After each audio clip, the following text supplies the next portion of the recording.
ओम शांति। निराकार परमपिता परमात्मा की शिक्षाओं पर चलकर प्रजापिता ब्रह्मा ने सपूत बच्चा बनकर दिखाया है।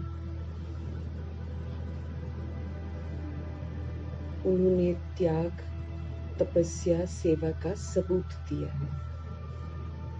हम आत्माओं को भी प्रभु का फरमान है कि उन्हीं की तरह त्याग, तपस्या, सेवा करके सबूत देना है और सपूत बच्चा बनना है।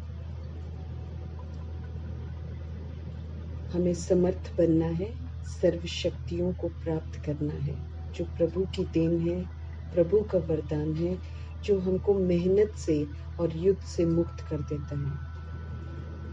किसी भी तरीके का क्यों, क्या, कैसे का प्रश्न नहीं करके मिलजुल कर ईश्वरीय कार्य में हमें सहयोग देना है। समझ देते हैं कि ये जो त्याग है, ये जो तपस्या है, ये जो सेवा है, इसके पेपर भी होने हैं। उसके लिए हमको एवर रेडी होना है। सब कुछ हमारे पास होगा, लेकिन त्याग करना है। तन, मन, धन, संबंध सर्व प्राप्ति होते हुए इसका त्याग करना है। इसमें से कुछ भी मेरा नहीं है। उस स्मृति से हमें जीवन जीना है और अंत में भी ऐसे ही होगा। सब कुछ त्याग इस विधि से करना है कि जो सोल्स फिर हम आत्माओं को देखेंगी वो भी सहज त्याग हो जाएं, वो भी सहज सब कुछ त्याग कर सकें। क्योंकि बाबा कहते आपको एवर रेडी बनना भी है और आपको एवर रेडी बनाना भी है। तो दूसरी सोल्स को एवर रेडी बनाने के लिए हमारे में त्याग, तपस्या दिखाई देगी, तब तो दूसरे करेंगे। त्याग और तपस्या से ही तो भाग्य बनता है। त्याग और तपस्या से विश्व के कल्याण का कार्य होता है। तपस्या कर जैसे मधुबन को वरदान भूमि बनाया प्रजापिता ब्रह्मा ने, उसको समर्थ भूमि बनाया, श्रेष्ठ संघ की भूमि बनाया, सहज परिवर्तन करने की भूमि बनाया, सर्व प्राप्तियों के अनुभव कराने वाली भूमि बनाया। ऐसे ही बाबा कहते हैं कि आप भी त्याग और तपस्या करो, ताकि जब सोल्स आपके संपर्क में आए तो वो भी शक्तिशाली बने, उन्हें भी श्रेष्ठ संघ का अनुभव हो, वो भी अपने आप को परिवर्तन करें और फिर प्राप्तियां भी अनुभव करें। बिल्कुल ब्रह्मा बाप की तरह बनने की समझते रहें। कर्मातीत, वानप्रस्थी, महादानी, वरदानी बनना है। समस्यावश नहीं बनना है हमें, बल्कि अन्य आत्माओं के लिए समाधान स्वरूप बनना है। मास्टर सर्व शक्तिवान बनना है, शक्तियों का, ज्ञान का भंडार बनना है, याद स्वरूप होकर तैयार रहना है। सेवा के लिए बहुत काल का एवर रेडी का जो संस्कार है वो बनाना है। सर्व बंधनों से मुक्त, न्यारा और बाप के साथ तीव्र गति के सेवा का प्यारी अवस्था हमारी बननी चाहिए। कमजोरी की रचना हमको नहीं करनी है, बल्कि समाधान स्वरूप बनकर सभी को सशक्त बनाना है। ब्रह्मा बाप के साथ इष्ट देव हैं, पूज्य आत्माएं हैं, रहम दिल आत्मा बनना है, स्नेही सहयोगी बनना है। ऐसे वाइब्रेशन चारों तरफ फैलाने हैं जो कि आत्माओं का योग जो है परमात्मा के साथ लग जाए। अलौकिक प्यार और शांति का सब अनुभव करें, परिवर्तन करने का सभी में संकल्प आ जाए।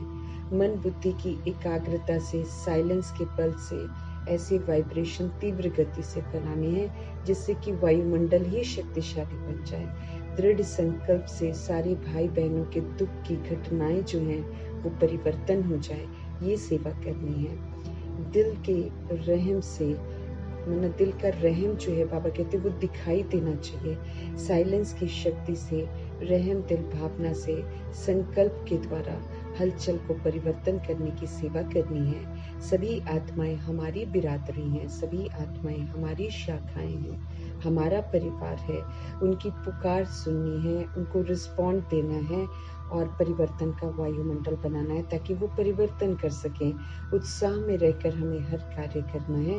मीठे परमात्मा कहते हैं एवर रेडी होना भी है और एवर रेडी सभी को बनाना भी है। ब्रह्मा जी भी इसी चीज़ का इंतज़ार कर रहे हैं। तो त्याग, तपस्या, सेवा का सबूत दिखाने वाला सपूत बच्चा बनकर दिखाना है। बाप समान हमको डबल लाइट बनना है, विश्व परिवर्तक बनना है। तो ये हम आत्माओं को होमवर्क मिला हुआ है कि हम आत्माओं को कैसे, और हम एक्सक्यूज भी नहीं दे सकते क्योंकि शिव बाबा बोलते हैं कि निराकार के रूप में आप मुझे कहते हो कि ऐसे कैसे होगा, लेकिन ब्रह्मा जी ने तो सब कुछ करके दिखाया।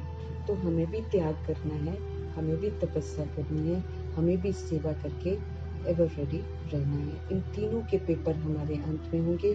सब कुछ हमारे सामने होएगा, लेकिन हमको सब कुछ छोड़ना पड़ेगा।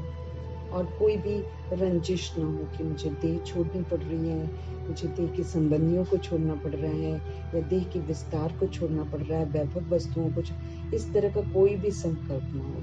तो जब हमारे में ऐसी त्याग वृत्ति होगी तो जो सोल्स अनजान है वो भी हम आत्माओं को देखकर आराम से त्याग कर लेंगे, नष्ट मोहा बंधन मुक्त बन जाएंगे। उसी तरीके से हमारा तपस्या भी होनी चाहिए ताकि हमारे तप से दूसरी सोल्स को भी शक्तियाँ मिले, वो भी अपने आप को सशक्त बनाए। और फिर सेवा पर तो हमको रहना ही रहना है। हर आत्मा को जिस भी चीज़ की ज़रूरत होगी उसका सहयोग हमको देना है। आत्माएं उस समय स्थूल चीज़ों का सहयोग नहीं मांगेंगी, बल्कि सूक्ष्म सहयोग मांगेंगी। उस समय सूक्ष्म की आवश्यकता होगी। ऐसे हम आत्माओं को तैयार करना है। तो ये दिव्यता है ना, ये जो त्याग है ये दैवी गुण है, सेवा भी दैवी गुण है, तपस्या भी दैवी गुण है, जो हम आत्माओं को करनी है और फिर इसका सहयोग देने का सबूत देना है। तो ऐसे सशक्त बनाने वाले शिव पिता परमात्मा और ब्रह्मा माँ को हाजिर नाजिर करते हुए उन्हीं की मौजूदगी में उन्हीं के महावाक्य हैं, उन्हीं से हमको समझने हैं और फिर धारण करना हमारा काम है। उस पर विशेष हम आत्मा को ध्यान देना है, क्योंकि कोई भी एक्सक्यूज बाबा हमारी नहीं सुनेंगे, क्योंकि परफेक्ट बनने वाली सोल्स उनके सामने है। वो हमें उन परफेक्ट सोल को दिखाएंगे, ब्रह्मा जी को मेन दिखाएंगे कि इन्होंने हर चीज़ करके दिखाई है, तो हम सब भी कर सकते हैं। उन्होंने भी साकार बॉडी में रहते हुए पुरुषार्थी बनकर सब कुछ करके दिखाया, तो हम कोई बहानेबाजी नहीं कर सकते कि ये नामुमकिन है।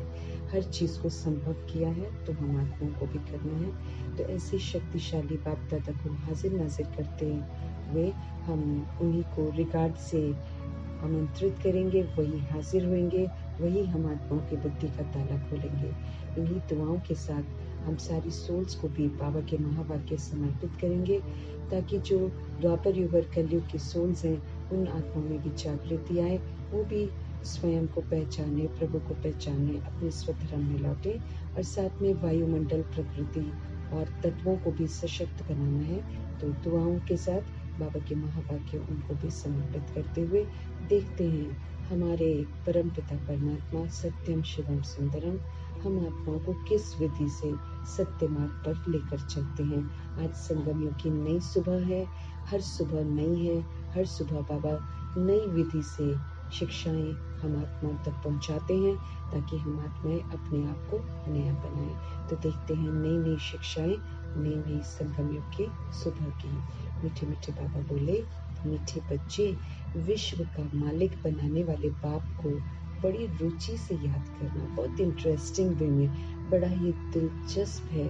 हमारा ये माशूक, हमारे ये पिता, हमारे वंडरफुल फादर है, वंडरफुल टीचर हैं, वंडरफुल सदगुरु है, और इतने वंडरफुल हैं कि कहते हैं सारे संबंध मेरे साथ बनाओ। तो सारे संबंध का जो वंडर है वो भी अनुभव कराते हैं। तो स्वीट स्वीट से फादर को बड़े ही इंटरेस्ट के साथ, बड़ी ही रुचि से याद करना, बोरिंग तरीके से नहीं कि मानो योग में बैठ गए और फिर इतना मुश्किल अनुभव करा कि आधा घंटा 1 घंटा योग किया, वो भी न जाने विचलित भी होते रहते हैं, देह का भान रहता है, थकावट होती है, थोड़ा सिर भारी होता है। क्यों? क्योंकि हम सही विधि से योग नहीं लगाते। तो हमें तो हर वक्त उन्हें याद करना है, वो हर वक्त मेरा कंपेनियन है, हर वक्त वो अपनी कंपनी हम आत्माओं को ऑफर करते हैं। उनकी कंपनी में उनको कंपेनियन बनाकर उनको बड़ा दिलचस्प तरीके से याद करना है, और सारे जो भी कंपेनियन बनते ना, हर संबंध का जो हमको कंपनी देते हैं, उसका अनुभव करना। यही तो एक संगम युग का समय है। 5000 वर्ष में एक ही बार आता है, थोड़े समय के लिए आता है, जिसमें हम प्रभु जी को जान सकते हैं, उनको समझ सकते हैं, उनसे अपने दिल की सारी बातें कर सकते हैं, उनसे अपना सारा इलाज करा सकते हैं, उनसे अपने सारे जख्मों को भरवा सकते हैं। क्योंकि एक वही है जो रूह को पहचानते हैं, एक वही है जो रूह की जो ज़रूरत है उसको अनुभव करते हैं, और रूह की ज़रूरत को उसी के प्रमाण उसको भरपूर करते हैं और सुकून देते हैं। तो ऐसे मीठे मीठे परमात्मा को बहुत इंटरेस्टिंग वे में बाबा कहते याद करना चाहिए। याद से ही तो तुम सत्य प्रधान बनेंगे। जितना इंटरेस्ट से याद करेंगे, उतना याद ये दिलचस्प होगी, उतना चारों तरफ से जो हमारी भटकती हुई बुद्धि है, वहाँ से कुछ मिल जाए, वहाँ से कुछ मिल जाए, वो अच्छा व्यवहार कर ले, रिश्ते अच्छे व्यवहार कर ले। इन सारी जो हद की जो तुच्छ भावनाएं हैं, इनसे हम ऊपर उठ जाएंगे, प्रभु जी के साथ रहकर सतो प्रधान बनेंगे, और फिर सारी सोल्स को भी इसी विधि से सतो प्रधान बनाने में मददगार बनेंगे। उन्हें भी प्रभु जी से जोड़ देंगे, ताकि हर आत्मा प्रभु जी से जुड़े, हर आत्मा अनोखे अनुभव करे, हर आत्मा सतो प्रधान बन जाए। मीठे मीठे परमात्मा, विश्व का मालिक बनाने वाले बाप, उनको बड़े इंटरेस्ट के साथ याद करना है, तब जाकर हम विश्व के मालिक बनने का पुरुषार्थ कर सकेंगे। बोरिंग तरीका नहीं, लिमिटेड तरीका नहीं, हर वक्त उनकी याद बनी रहे। बड़ा दिलचस्प दिलबर है ये हमारा, ये दिलों को आराम देने वाले दिलाराम हैं। हम इन्हें बाप के रूप में, शिक्षक के रूप में, सदगुरु के रूप में, दोस्त के रूप में, सखा के रूप में, साजन के रूप में, बच्चे के रूप में, हर संबंध के रूप में हम इन्हें अनुभव कर सकते हैं। जादूगर बाबा है, हर संबंध का सुख देते हैं। आज का प्रश्न है, किस एक बात पर पूरा ध्यान हो तो हमारी जो बुद्धि के ताले बंद है ना, वो कपाट ही खुल जाएगा। मीठे मीठे परमात्मा प्रश्न कर रहे हैं, किस एक बात पर अगर हम पूरा ध्यान दें तो बुद्धि के कपाट खुल जाएंगे। प्रभु जी के आंसर हमेशा निराले होते हैं, हमारी सोच से बिल्कुल थोड़े यूनिक होते हैं, इसलिए हम उन्हीं से उनके उत्तर को समझेंगे। उत्तर है पढ़ाई पर, मीठे मीठे बाबा की पढ़ाई पर। उच्चतम पढ़ाई है, राजों से भरी हुई पढ़ाई है। तो पढ़ाई पर अगर हम पूरा ध्यान दें, भगवान हमें पढ़ाते हैं, इसलिए कभी भी पढ़ाई हमको मिस नहीं करनी चाहिए। प्रभु जी पढ़ाते हैं। जहाँ तक हमको जीना है, जब तक आत्मा बॉडी में है, वहाँ तक हमको ज्ञान अमृत पीते रहना है। पढ़ाई में हमें पूरा अटेंशन देना है, हमें एब्सेंट कभी नहीं होना है।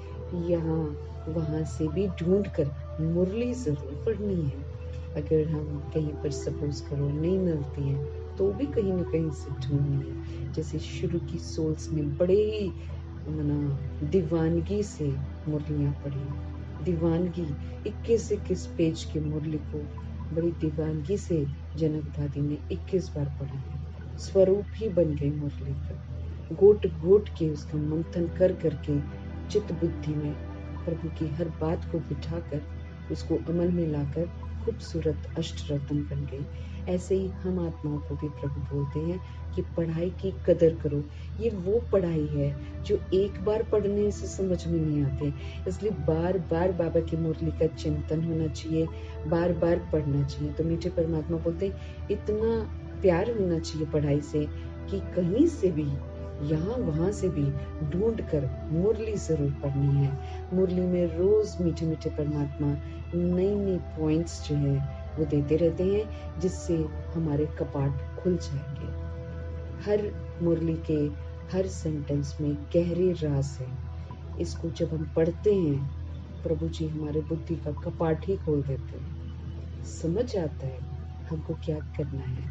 तो भगवान समझते रहे, ईश्वरीय पढ़ाई है, भगवान पढ़ाते हैं। बड़ा रिगार्ड रखना है प्रभु की नॉलेज का, इसलिए बड़े रिस्पेक्ट के साथ पढ़ना है। इसको कभी मिस नहीं करना है, ध्यान से पढ़ना है। जब तक हमको जीना है, वहां तक हमको अमृत पीना है। पढ़ाई पर पूरा अटेंशन देना है कि भगवान बोल क्या रहे हैं और क्यों बोल रहे हैं। अगर कुछ करने को कह रहे हैं तो उसके राज क्या है, वो सारी चीजें बाबा हम आत्माओं को रोज स्पष्ट करते हैं, समझ देते हैं। हम गॉडली स्टूडेंट्स हैं, इसलिए ईश्वरीय पढ़ाई में हमको एब्सेंट कभी भी नहीं होना है। यहाँ वहाँ से भी मुरली ढूंढ कर जरूर पढ़नी है। मुरली में रोज प्रभु जी नए नए पॉइंट्स देते रहते हैं, जिससे हमारे बुद्धि का कपाट खुल जाएगा। ओम शांति। शिव भगवान वाच है, ये शिव भगवान वाच है, ये शिव के बोल है, ये सदा कल्याणकारी सत्यम शिवम सुंदरम के बोल है।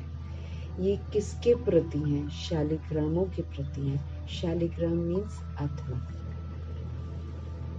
ये तो सारे कल्प में एक ही बार होता है। ये जो भगवानुवाच होता है, ये जो प्रभु जी बोलते हैं, ये पूरे 5000 वर्ष के कल्प में एक ही बार होता है।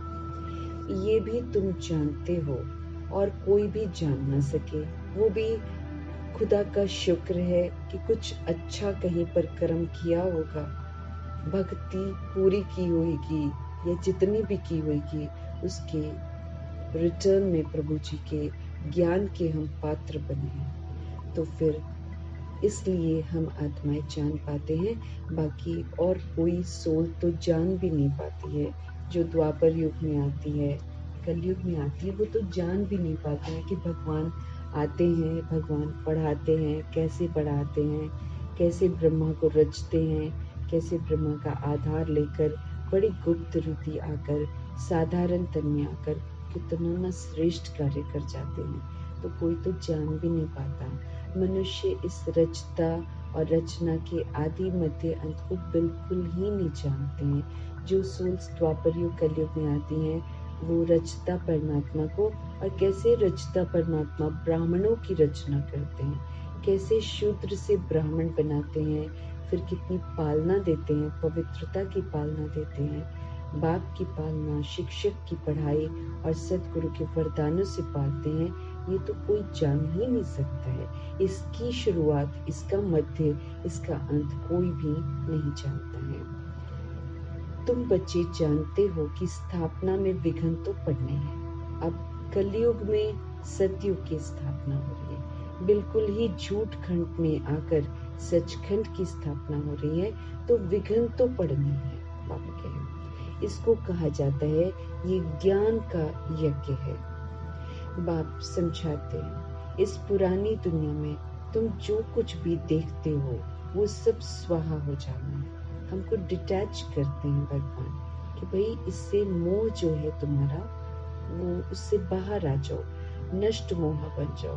भगवान समझ देते हैं कि ये जो पुरानी दुनिया है, इसमें जो कुछ भी हमें दिखाई दे रहा है, अब हमें अपनी देह दिखाई देती है, हमें दूसरों की देह दिखाई देती है, हमें घर बार बिल्डिंगें दिखाई देती हैं, हमें वैभव दिखाई देते हैं, हमें गाड़ियां दिखाई देती हैं। तो जो भी इन स्थूल आंखों से दिखाई देता है, प्रभु जी स्पष्ट कर रहे हैं कि सारा का सारा स्वाहा हो जाना है, खत्म हो जाना है। फिर उसमें ममत्व नहीं रखना चाहिए, चाहे वो देह के संबंध हो, चाहे अपनी देह हो, चाहे देह का विस्तार हो, ये सारा स्वाहा हो जाना है। इसीलिए हमारा इनमें से किसी भी चीज से अटैचमेंट नहीं होनी चाहिए। बाप आकर पढ़ाते हैं, किसके लिए? नई दुनिया के लिए। किसको पढ़ा रहे हैं? सोल को पढ़ा रहे हैं। सोल को नई दुनिया में जाना है। बॉडी यहीं पे छूट जाएगी, बॉडी का विस्तार यहीं पर छूट जाएगा। वो विनाशी है, उसको समझना है कि वो एक इंस्ट्रूमेंट है, वो विनाशी है, वो हमारे साथ नहीं जाएगा। तो बाप हमको नई दुनिया के लिए पढ़ा रहे हैं, सोल को नई दुनिया में जाना है। ये जो समय है जिसमें प्रभु जी आए हैं, ये पुरुषोत्तम संगम युग है। इसमें आत्मा पुरुष को उत्तम बनने का चांस मिला हुआ है। वो बिल्कुल कनिष्ठ बन जाती है। 84 का चक्र, 83 का चक्र लगाकर वो बिल्कुल कनिष्ठ बन जाती है। तो ये जो 84वां जन्म है, ये जो ईश्वरीय जन्म है, इसमें उस सोल को समझ मिलती है कि फिर से तुम उत्तम बन जाओ, पुरुष किसको बोलते हैं? आत्मा को बोलते हैं। पुरुष आत्मा को उत्तम बनने का चांस मिला है संगम युग में। यहाँ पर प्रभु जी खुद मौजूद हैं। अपनी मौजूदगी में हम आत्माओं को उत्तम बनने की शिक्षा देते हैं। ये दुनिया जो है ये विशेष है, माना ये जो संगम युग है इसमें विशेष और वाइसलेस का संगम है। एक तरफ विशेष है और एक तरफ बाबा आकर हमको वाइसलेस बनाते हैं। तो वाइसलेस दुनिया आने वाली है, कलयुग खत्म होने वाला है, सतयुग आने वाला है। सतयुग वाइसलेस है और कलयुग विशेष है। ये पॉइजनस है, ये जहरीला है। इसमें सारा जो पॉइजन है वो काम, क्रोध, लोभ, मोह, अहंकार और देह अभिमान का इसमें घुला पड़ा है। इसलिए सारी सोल्स क्या बन जाती हैं? विशेष बन जाती हैं, पॉइजनस बन जाती हैं, विकारी बन जाती हैं। और एक तरफ बाबा वॉइसलेस बना रहे हैं। तो वॉइसलेस दुनिया सतयुग है, जहाँ पर कोई भी देह का भान नहीं होगा, देह का अभिमान नहीं होगा, उसकी कमी कमजोरियां नहीं होगी। आदि सनातन देवी देवता धर्म था वहाँ पर। बाबा पुनः आदि सनातन देवी देवता धर्म स्थापन कर रहे हैं। ये तो बच्चे जानते हैं, पॉइंट्स समझने की हैं। बाप रात दिन कहते रहते, बच्चे तुमको गुह्य बातें सुनाता हूँ, तुम इसकी गहराइयों में जाओ। बाबा के हर महावाक्य में राज है, इसीलिए बाबा कहते कि तुम्हें मैं गुह्य बातें सुनाता हूँ, तुम इसकी गहराई में जाओ। जहाँ तक बाप है पढ़ाई चलनी ही है, फिर पढ़ाई बंद हो जाएगी। प्रभु जी जब तक मौजूद हैं ड्रामा में, हम आत्माओं की पढ़ाई चल रही है। जब वो चले जाएंगे पढ़ाई बंद हो जाएगी, हमको मुरलियाँ कहीं से मिलेंगी ही नहीं। इन बातों को तुम्हारे सिवाय कोई भी नहीं जानते हैं। तुम्हारे में भी नंबरवार है जो फिर बाप दादा ही जानते हैं। हम सारी सोल्स नंबरवार हैं। पढ़ाई की कितनी कदर करते हैं, पढ़ाई अभी मिल रही है, पढ़ाई फिर बंद हो जाएगी। इन बातों को बाबा कहते तुम्हारे सिवाय कोई भी नहीं जानते। और बाबा कहते तुम्हारे में भी नंबरवार है जो फिर बाप दादा ही जानते हैं। कितने गिरते हैं, कितनी तकलीफ होती है। बाबा आते हैं, पढ़ाते हैं, ऊपर उठाते हैं, गिरी हुई आत्मा को ऊपर उठाते हैं। लेकिन बाबा कहते फिर गिर जाते हैं, गिरते हैं, फिर कितनी तकलीफ होती है ना।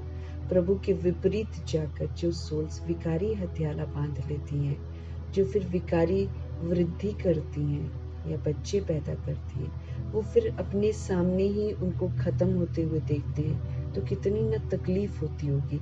क्योंकि एक बार हम अगर इस चक्कर में पड़ जाते हैं तो कहीं ना कहीं हम बंधन में बंध जाते हैं।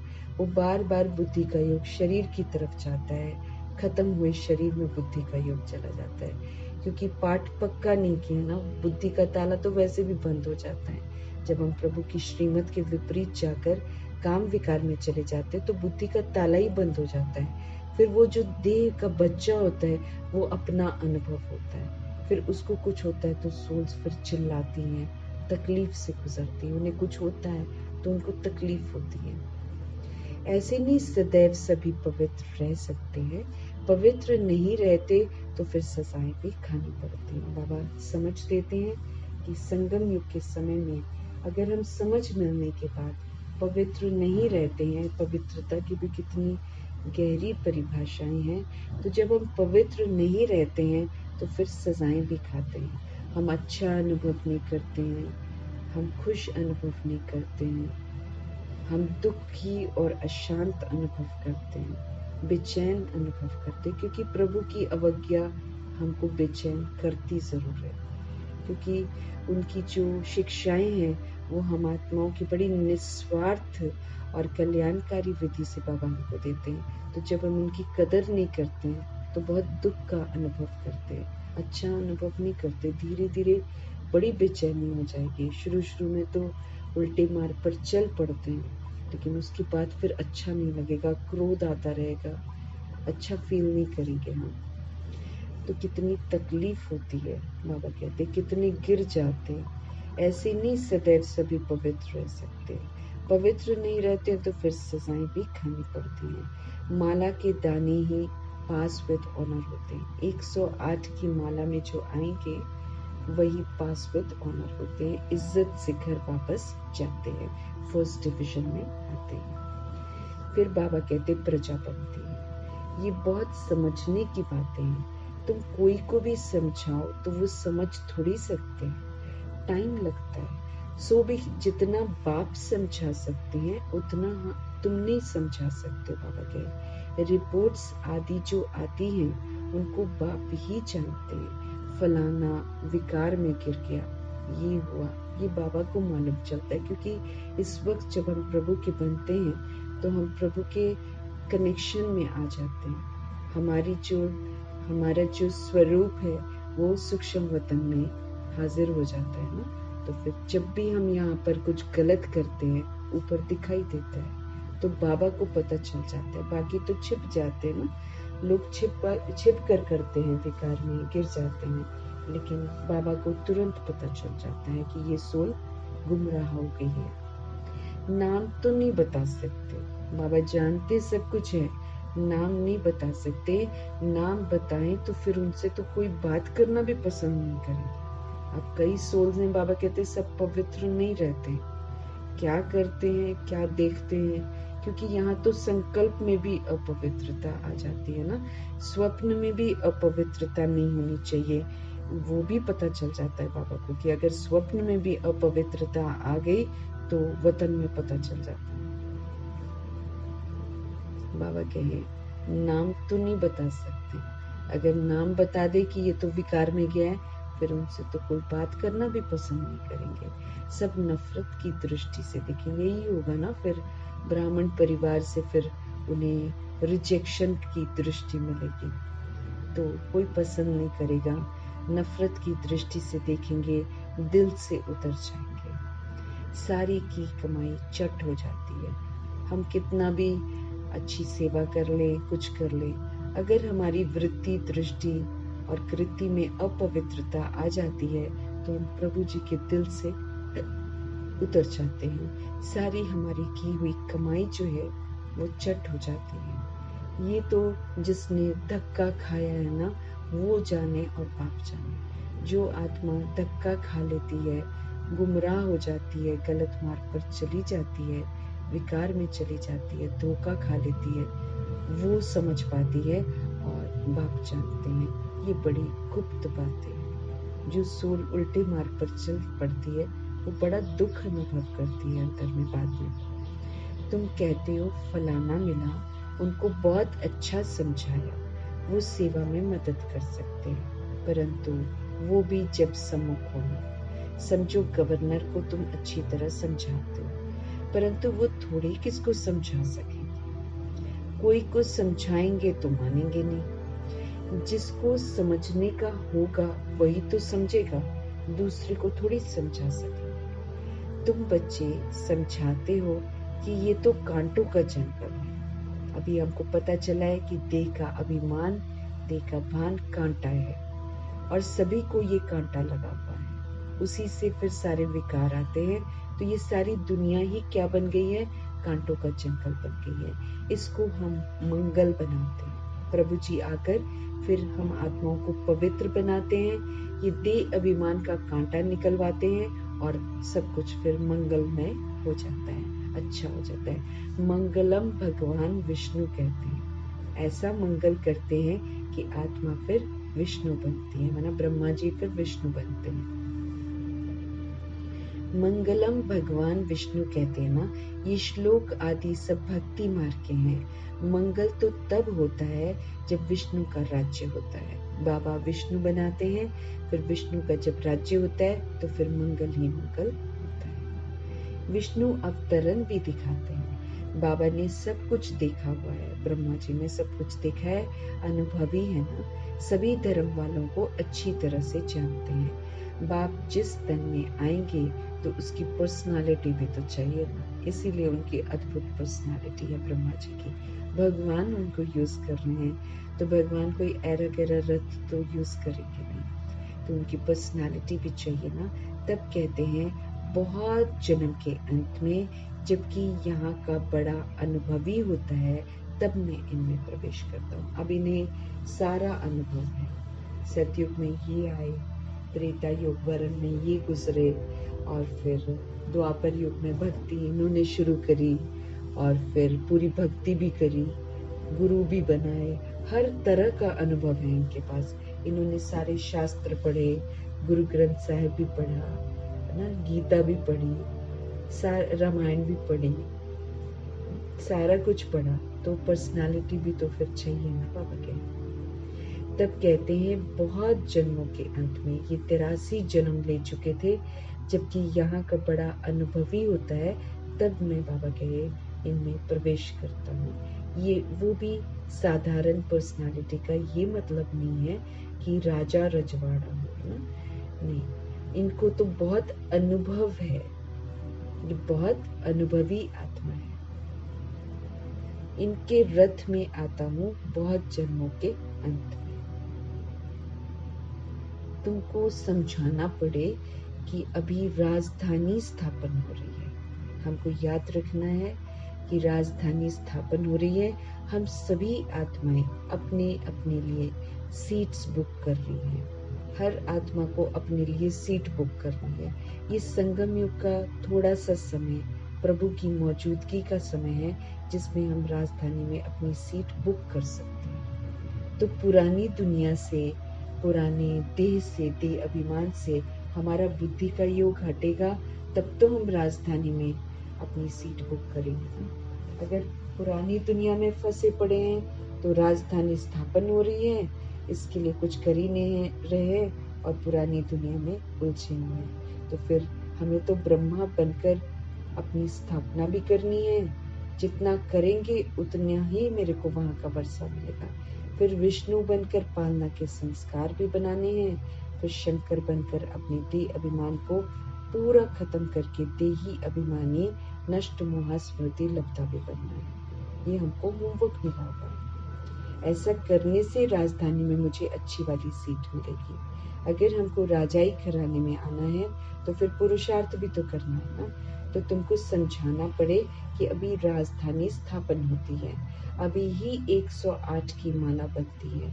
ये राजधानी कैसे स्थापन हो रही है, कोई इसमें राजा रानी, कोई क्या बनते हैं, ये सारी बातें एक ही दिन में तो कोई समझा नहीं सकते। समय लगता है ना अच्छे तरीके से सब कुछ बुद्धि में बैठे। तो अभी इसमें राजधानी में कोई महाराजा महारानी, कोई राजा रानी, कोई प्रजा, कोई साहूकार, कोई दास दासी, कोई दास दासी का भी दास दासी, सब अभी बन रहे हैं। प्रभु की श्रीमत पर चल रहे हैं तो राजाई घराने का वर्षा प्राप्त करने का पुरुषार्थ कर रहे हैं। अपने कर्म इंद्रियों के अनुसार चल रहे हैं तो फिर प्रजा बनेंगे, और अगर माया के वशीभूत हो जाएंगे तो फिर दास दासी बन जाएंगे।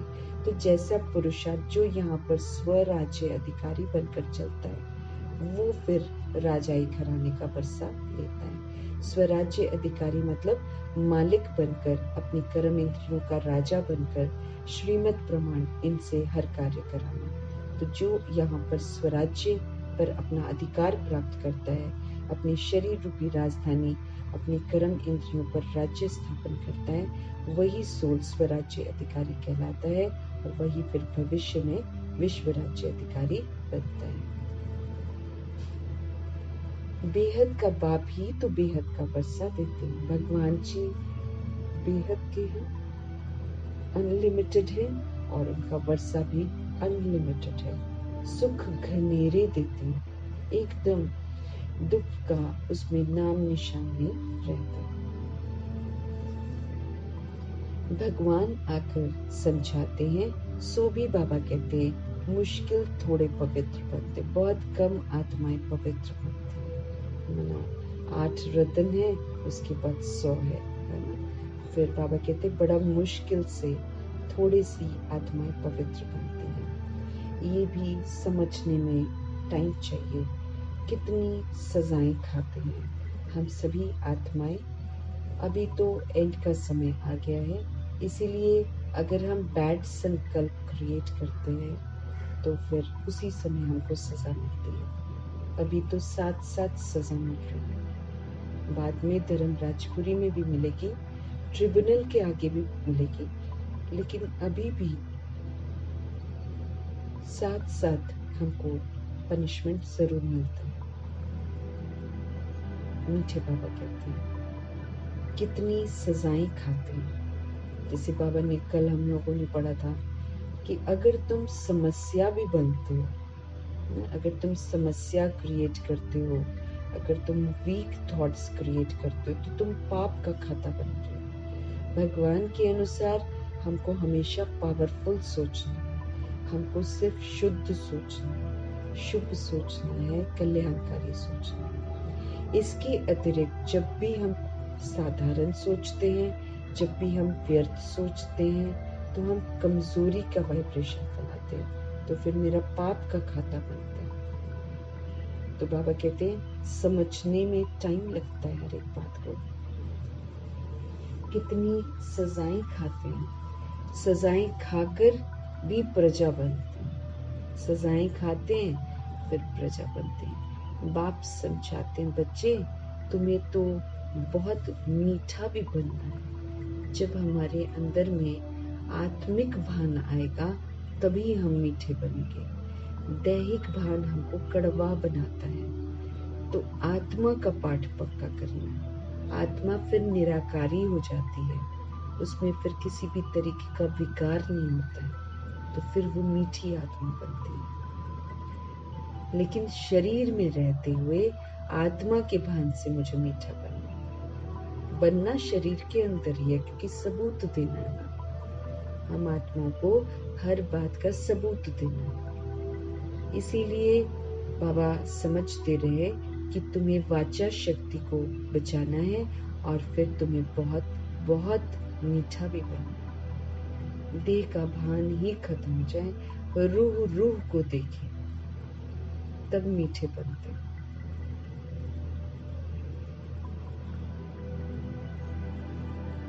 रूहानी प्यार। और जब हम स्वधर्म में रहते हैं और स्वधर्म का सुख देते हैं तो हम सुख देते हैं, और जब हम स्वधर्म के विपरीत चलते हैं तो हम दूसरी सोल को दुख देते हैं। ये हमको समझना है। नहीं तो क्या होता है कि हम किसी सोल को कोई बुरी चीज ही अच्छी लगती है, हम उसको वो बुरी चीज देते हैं या बुरा काम करने देते हैं, या मर्यादाओं की लकीर को क्रॉस करके हम अपनी तरफ से समझते हैं कि हम उसको सुख दे रहे हैं, लेकिन वो दुख में काउंट होगा। अगर वो प्रभु से विस्मृत होती है सोल, अगर वो कर्म इंद्रियों के अधीन होती है, तो फिर हम गलत काम कर बैठते हैं। इसलिए हमको अच्छे तरीके से समझना है हर बात को कि हमको कोई को भी दुख नहीं देना। देह के रूप में देखना मतलब दुख देना, क्योंकि देह के रूप में हमको कमी कमजोरी दिखाई देती है, फिर हम दूसरी सोल को दुख देते हैं।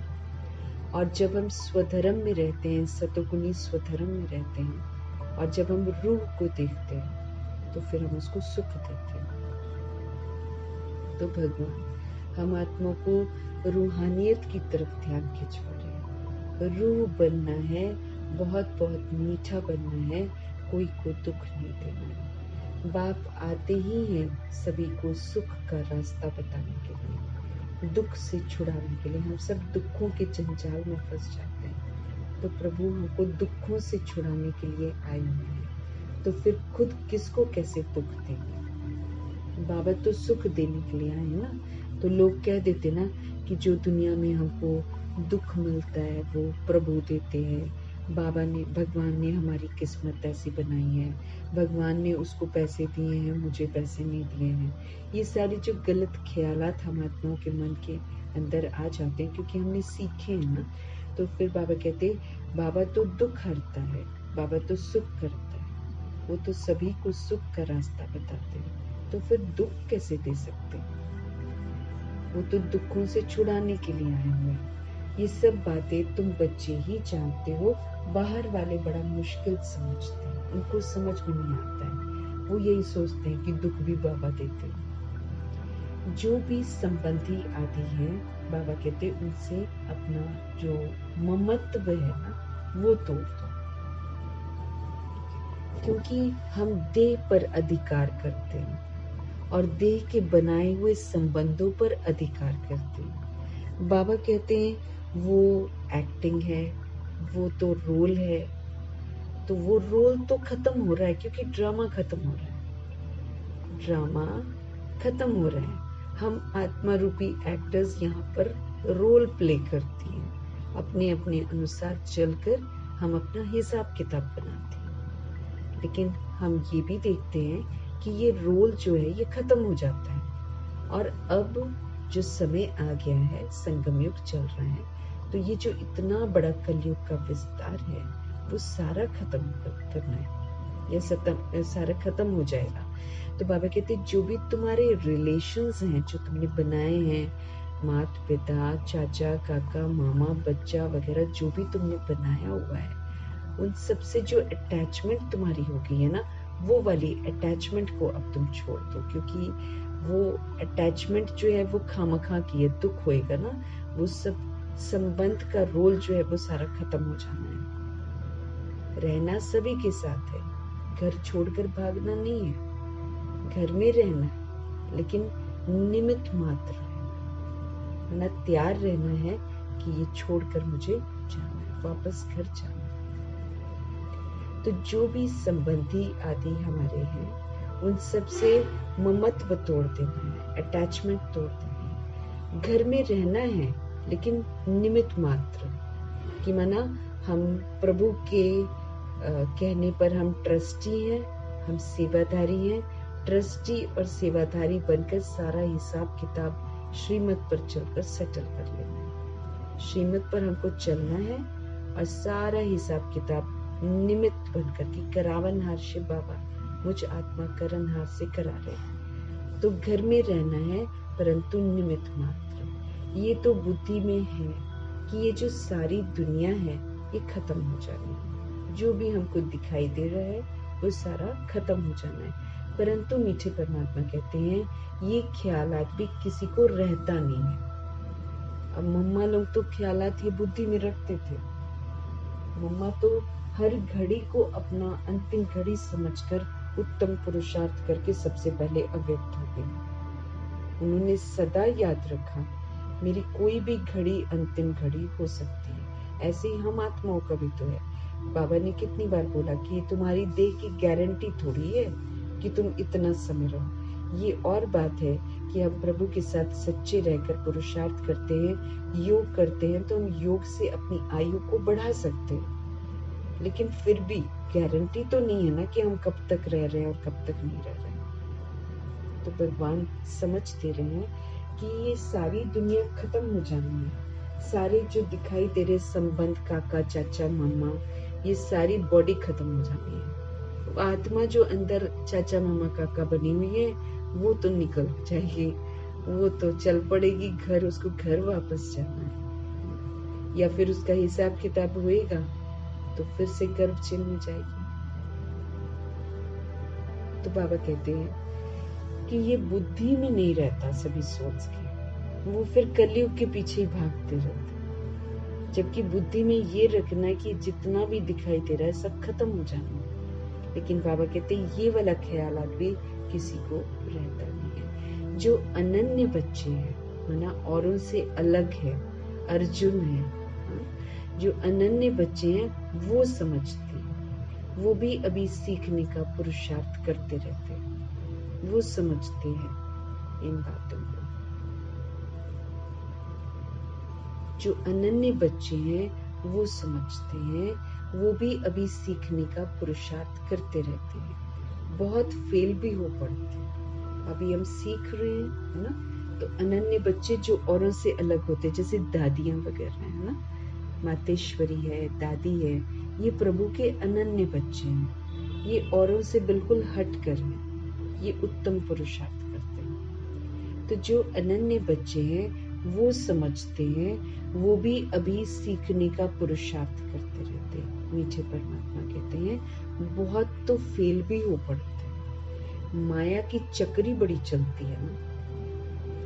ये जो ईश्वरीय पढ़ाई है, उत्तम पढ़ाई है, जिसमें हर वक्त हर घड़ी को अंतिम घड़ी समझकर उत्तम पुरुषार्थ करना है। जब बुद्धि में रखना है कि ये सब कुछ खत्म हुआ पड़ा है, बाबा कहे इसमें बहुत सारी सोल्स फेल हो पड़ती है। माया की चक्री बड़ी चलती है। माया बोलती नहीं ये दुनिया बड़ी सुंदर है, इसको देखो। माया बोलती अपनी देह को सुंदर बनाओ, है ना। इसमें फंसी पड़ी है आप, बाबा के बच्चे भी फंसे पड़े हैं इसमें, अपनी देह को देखते हैं ना। तो बाबा कहते हैं ये माया की चक्री है, माया उलझा कर रखती है। माया की चक्री बड़ी चलती है, वो भी तो बड़ी बलवान है ना। परंतु ये बातें और कोई को थोड़ी समझा सकते हो। तुम्हारे पास आते हैं, समझना भी चाहते हैं यहाँ क्या होता है। इतनी रिपोर्ट्स आदि क्यों आती हैं बाबा के पास। अब इन लोगों की तो बदली होती रहती है, तो फिर एक एक को बैठकर समझाना पड़ेगा। किसी की बदली हो जाती, कोई कहाँ चला जाता, कोई कहाँ चला जाता। तो बाबा के बदली होती रहती है, तो फिर एक एक को बैठकर समझाना पड़ता है। फिर कहते ये तो बड़ी अच्छी संस्था है। राजधानी की स्थापना की बातें बड़ी गुह्य हैं और बड़ी गोपनीय है। इसमें राजा महाराजा बनने के बड़े राज हैं। बाबा कहते राजधानी की स्थापना की बातें बड़ी गुह्य है, गोपनीय। माना देह का नाम रूप लेबल सारा उतर जाना चाहिए बुद्धि से। न अपने नाम के प्रति आकर्षण होना चाहिए, न रूप के प्रति आकर्षण होना चाहिए। इन सारे आकर्षणों से बिल्कुल परे हो जाना है। तो बड़ी स्थापना की बातें बड़ी गुह्य भी है और बड़ी गोपनीय भी है। कौन इसमें कैसे आता है, कितना पुरुषार्थ करता है, सारा बड़ा गोपनीय है। बेहद का बाप बच्चों को मिला है तो कितना हर्षित होना चाहिए। हम सभी आत्माओं के सत्य परमपिता परमात्मा मिले हैं हमें, तो हमें कितना ना खुश रहना चाहिए। हम विश्व के मालिक देवता बनते हैं, तो हमारे में दैवी गुण भी जरूर चाहिए।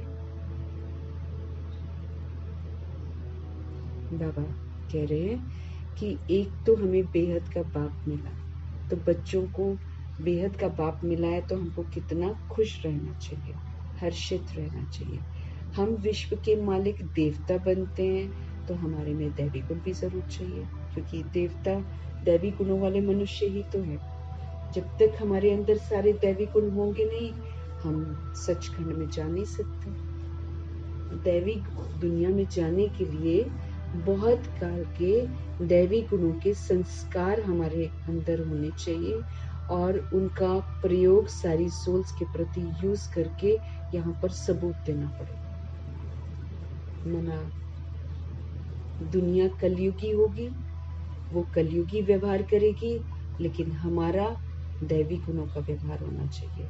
जब इतना हम कामयाब हो जाएंगे दैवी गुणों का यूज करके, तो मेरे अंदर दैवी गुण के संस्कार बनेंगे। फिर बाबा एक बार भी आसुरी अवगुण नहीं आना चाहिए, ये बाबा का फरमान है। सचखंड में जाने वाली सोल्स में दैवी गुण का संस्कार बहुत काल का जमा होना चाहिए।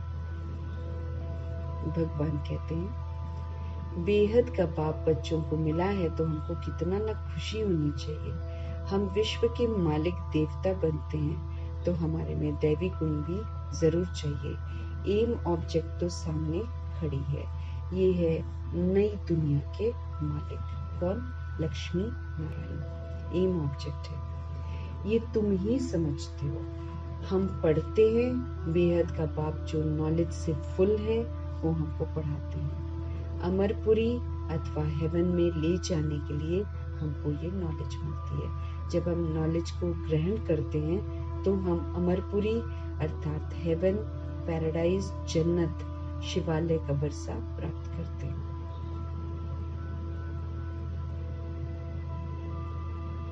तो बेहद का बाप जो नॉलेज से फुल है, वो हमको पढ़ाते हैं, वो हमें अमरपुरी अथवा हेवन में ले जाने के लिए नॉलेज देते हैं।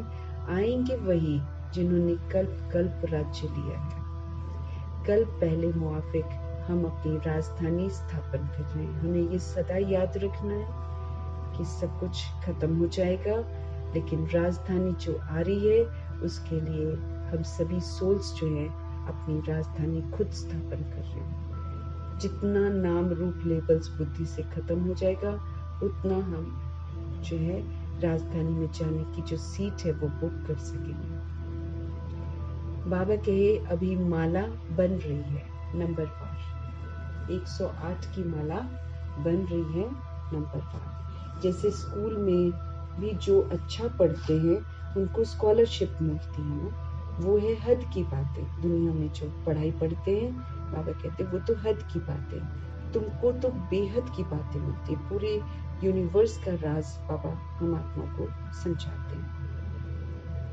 तो ये माला बन रही है नंबर 5। जैसे स्कूल में भी जो अच्छा पढ़ते हैं फिर उनको स्कॉलरशिप मिलती है ना, वो तो हद की बातें हैं। तुमको तो मिलती हैं सारी बेहद की बातें। जो तुम बाप के मददगार बनते हो वही ऊंच मर्तबा पाते हैं। जितना हम स्व परिवर्तन करते हैं, जितना हम दैवी गुणों की धारणा करते हैं, उतना हम प्रभु की मदद करते हैं।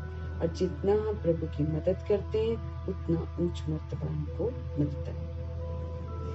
वास्तव में तो मदद अपने को ही तो करनी है। श्रीमत पर चलना मतलब खुद की मदद करना। पवित्र बनना है, सतो प्रधान थे, फिर से हमको बनना है सर्व। बाबा कहे वास्तव में तो हम क्या करते हैं, हम मदद अपनी ही तो करते हैं। पवित्र हमको बनना है, हम सब सतो प्रधान थे, बाबा कहते हैं, अभी हमको फिर से बनना है जरूर। बाप को याद करना है, उठते बैठते चलते बाप को याद कर सकते हो। बाबा कहते हैं यहाँ तो ऐसा है कि निरंतर याद करना है। जैसे बाबा ने कल बोला, श्वासोश्वास याद और सेवा हो, अलग न हो हम याद से। तो उठते बैठते चलते फिरते बाप को याद कर सकते हो। जो बाप आप हमको विश्व का मालिक बनाते हैं, उनको तो बड़े रुचि से याद करना चाहिए, इंटरेस्ट से याद करना चाहिए, कभी उनको भूलना नहीं चाहिए। परंतु बाबा कहते हैं माया छोड़ती नहीं है, बार बार देह के भान में ले जाती है, देह के अभिमान में ले जाती है, पुरानी दुनिया में ले जाती है, बार बार ले जाती है। बाबा कहते हैं नहीं तो यूं तो उठते बैठते चलते फिरते हमको बहुत ही रुचि से बाबा को याद करना है। परंतु माया छोड़ती नहीं है। अनेक प्रकार की किस्म की बाबा के पास रिपोर्ट्स पहुंचती है ना, तो अनेक प्रकार की किस्म की रिपोर्ट्स लिखते हैं बाबा। हमको माया के विकल्प बड़े आते हैं, माना विकारी संकल्प आते हैं। बाप कहते हैं युद्ध का मैदान है ना, तो युद्ध है, इसको यूज नहीं करना है, बाकी संकल्प तो आते रहते हैं। बाप कहते हैं युद्ध का मैदान है ना, 5 विकारों पर ही तो जीत पानी है। कैसे युद्ध होएगा? 5 विकार बार बार बुद्धि में आएंगे, क्योंकि काम विकार तो कामनाएं है ना, एक्सपेक्टेशंस। दूसरा ऐसे करे, दूसरा वैसे करे, एक्सपेक्टेशंस है, ये कामनाएं है। ये आत्मा को बड़ा लो बना देती है, क्योंकि सोल सुनती नहीं, वो तो अपना टाइम टेबल बनाते हैं कि ऐसा वैसा। बाबा कहे कि किस्म की रिपोर्ट्स लिखते हैं बाबा, हमको माया के विकारी संकल्प आते हैं। बाप कहते हैं ये युद्ध का मैदान है, 5 विकारों पर ही तो जीत पानी है। ये काम विकार पनपेगा, एक्सपेक्टेशंस आएंगी, क्रोध आएगा, आवेश आएगा, रोब आएगा, तो तरह तरह की बातें आएंगी। लेकिन वो जब आती हैं तो फिर उन्हीं पर तो जीत पानी है, माना उसके वशीभूत हमको नहीं होना है। तो मीठे परमात्मा कहते हैं ये युद्ध का मैदान है, 5 विकारों पर हमें जीत पानी है। बाप को याद करने से तुम भी समझते हो कि हम सतो प्रधान बनते हैं। मीठे परमात्मा को याद करने से हम सब सतो प्रधान बनते हैं। बाप आकर समझाते हैं भक्ति मार्ग वाले कोई भी जानते नहीं है, ये तो ईश्वरीय पढ़ाई है। बाप कहते हैं तुम पावन कैसे बनेंगे। बाप कहते हैं तुम पावन कैसे बनेंगे। तुम पावन थे, फिर बनना है। याद दिला रहे हैं कि तुम ओरिजिनल में पावन थे, अभी तुमको फिर से बनना है। देवता पावन है ना, बच्चे जानते हैं हम स्टूडेंट पढ़ रहे हैं। इस वक्त हम सभी सोल्स जो हैं, हम प्रभु जी से पढ़ रहे हैं, वो हमारे सुप्रीम टीचर हैं। भविष्य में फिर सूर्यवंशी राज्य में हम आएंगे। जो अभी अच्छे से पढ़ता है, जो स्वराज्य अधिकारी बनकर शिक्षाओं को अमल में लाता है, वो फिर भविष्य में राजाई मर्तबा पाता है, सूर्यवंशी घराने में आता है। भगवान समझते रहे कि हम सब स्टूडेंट पढ़ रहे हैं, भविष्य में फिर हमको सूर्यवंशी राज्य में आना है, तो फिर उसके लिए वर्तमान में स्वराज्य अधिकारी बनकर अपनी कर्म इंद्रियों को श्रीमत प्रमाण चलाकर हम सभी सोल्स सूर्यवंशी राज्य में आने का जो सौभाग्य है वो प्राप्त करते हैं। उसके लिए बाबा कहते हैं पुरुषार्थ फिर अच्छी रीति करना है, क्योंकि सूर्यवंशी घराना राजाई घराना, फुल पास, फर्स्ट डिविजन का घराना है। तो भविष्य में फिर सूर्यवंशी राज्य में आएंगे, तो उसके लिए पुरुषार्थ भी फिर अच्छी रीति करना है। सारे मार्क्स के ऊपर मदार है। ज्ञान, योग, धारणा, सेवा, 4 विषय है। बाबा हमको समझ देते हैं, फिर हमको ज्ञान समझना है, धारण करना है, उसको इम्प्लीमेंट करना है, प्रभु के साथ निरंतर मेरा योग बना रहे, है ना। फिर धारणाएं भी करनी है, फिर सेवा भी करनी, स्व परिवर्तन की सेवा करनी है, उससे फिर विश्व का परिवर्तन होगा। तो मार्क्स लेने हैं, अच्छी रीति पुरुषार्थ करना है, और सारा मार्क्स के ऊपर मदार है। युद्ध के मैदान में फेल होने से चंद्रवंशी में चले जाते हैं। ये युद्ध का मैदान है। अगर हम बार बार फिर हार खा लेते हैं ना? अगर युद्ध के मैदान में बाबा कहते जो फेल हो जाते हैं, हार खा लेते हैं, वो फिर चंद्रवंशी में चले जाते हैं। मतलब फिर 1250 वर्ष के बाद सृष्टि पर ड्रामा 1250 वर्ष हो जाता है, फिर आते हैं। उन्होंने फिर युद्ध का नाम सुनकर तीर कमान आदि दे दिए। अब राम और सीता वाली आत्मा जो है, रामचंद्र और सीता वाली आत्मा है, ये युद्ध करते हैं और फिर फेल भी होते हैं। मम्मा बाबा युद्ध नहीं करते, वो श्रीमत पर चलते हैं। और चंद्रवंशी जो बीमारियां हैं उससे युद्ध करते हैं, तो घुमाकर नाक पकड़ते हैं ना, तो फिर मुश्किल तो होता है, वो सीधे पकड़ लेते हैं, श्रीमत पर चलना है। इसलिए उनके नाम पर कभी युद्ध नहीं होता है, यहाँ पर युद्ध होता है। तो बाबा कहते युद्ध के मैदान में फेल होने से फिर चंद्रवंशी में चले जाते हैं। युद्ध करते हैं, हार खाते हैं, फिर युद्ध करते, फिर हार खाते हैं। तो फिर बाबा कहते अगर ऐसे करोगे तो एंड में भी अगर ऐसे होता है तो फिर चंद्रवंशी में चले जाते हैं। उन्होंने बाबा कहते फिर युद्ध का नाम सुनकर क्या कर दिया, रामचंद्र का जब यादगार बनाया तो उसके हाथ में क्या दे दिया, तीर कमान दे दिया। वो ज्ञान के अस्त्र शस्त्र हैं, मैंने ज्ञान सुन रहे हैं, समझ रहे हैं, फिर नापास हो रहे हैं, फिर सुन रहे हैं, समझ रहे हैं, फिर नापास हो रहे हैं। तो बाबा समझते रहे कि उन्होंने फिर युद्ध का नाम जब सुना कि युद्ध होता है, तो फिर क्या कर दिया है, रामचंद्र के हाथ में तीर कमान दे दिया।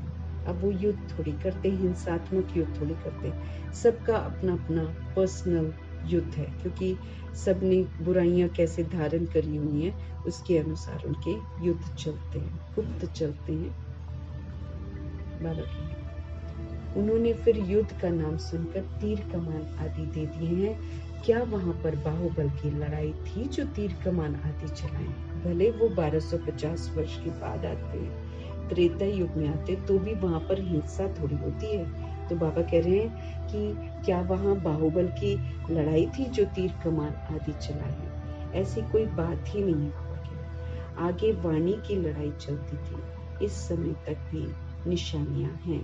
कोई कोई चलाने में बड़े होशियार होते हैं।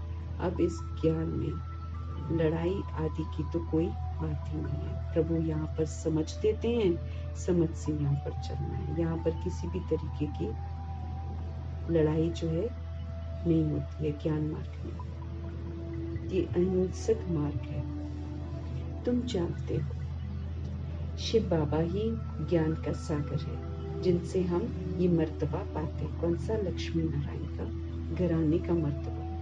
अब बाप कहते हैं ये जो देह है ना, देह सहित देह के जो सारे संबंध है ना, इनसे अब अटैचमेंट जो तुम्हारी है ना उसको तोड़ दो, नहीं तो दुखी होते रहेंगे, क्योंकि देख खत्म हो जाएगी, देखो देखते रहेंगे।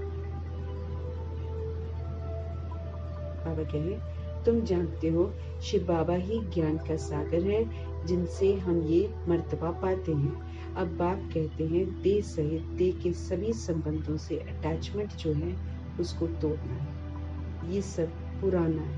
बाबा कहे ये पुराना है, ये कलयुगी है। पुराना मतलब कलयुगी है।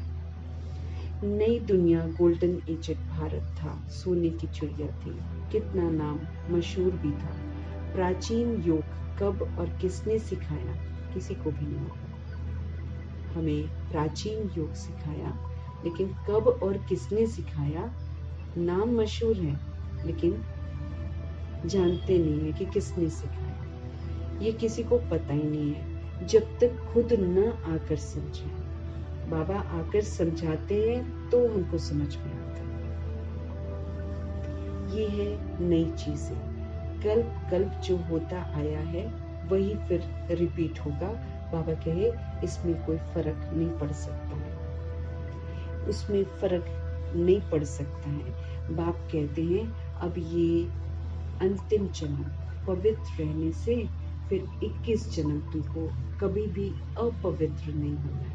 अभी ये जो एक जन्म है संगम युग का, इसमें जब हम श्रीमत पर चलते हैं,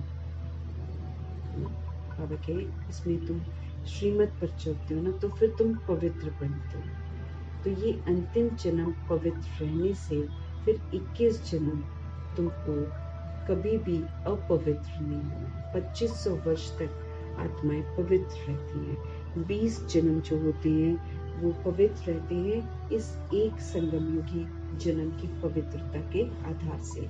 अगर हम एक संगम युग के जन्म में मन वचन कर्म से पवित्र बनते हैं तो फिर हम 2500 वर्ष पवित्र रहेंगे। बाप कितना अच्छी रीति समझाते हैं। फिर भी बाबा कहते हैं सब एक रस थोड़ी पढ़ते हैं। बाबा तो अच्छा पढ़ाते हैं लेकिन सभी सोल्स एक रस नहीं पढ़ती हैं।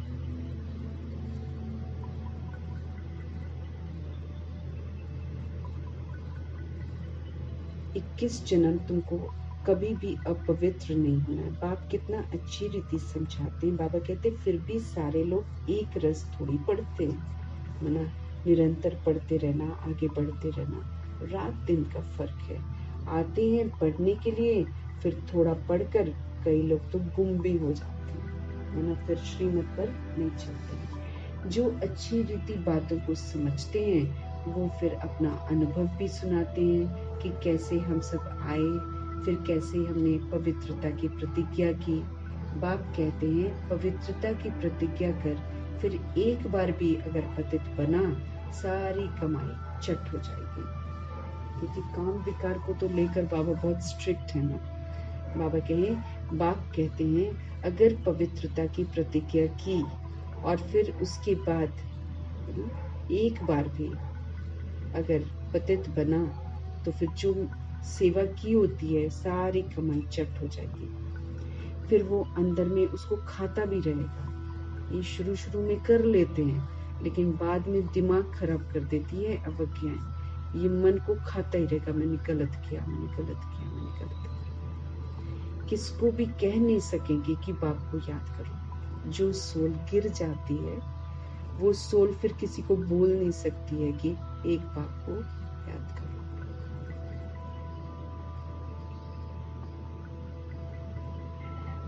तो किसको भी कह भी नहीं सकेंगे कि बाप को याद करो। मूल बात तो विकार के लिए ही तो पूछते हैं। तुम बच्चों को ये पढ़ाई रेगुलर पढ़नी है। बाप कहते हैं हम तुमको नई नई बातें सुनाते हैं। तुम हो स्टूडेंट, तुमको कौन पढ़ा रहे हैं? भगवान पढ़ाते हैं। भगवान के तुम स्टूडेंट हो, याद रखना है। ऐसी ऊंच ऊंच पढ़ाई को भी ना, बाबा कहते ऐसी ऊंच ऊंच पढ़ाई को तो एक दिन भी मिस नहीं करना चाहिए। भगवान पढ़ाते हैं, ऊंचे से ऊंचा बनाते हैं, तो हमको तो एक भी दिन मिस नहीं करना चाहिए।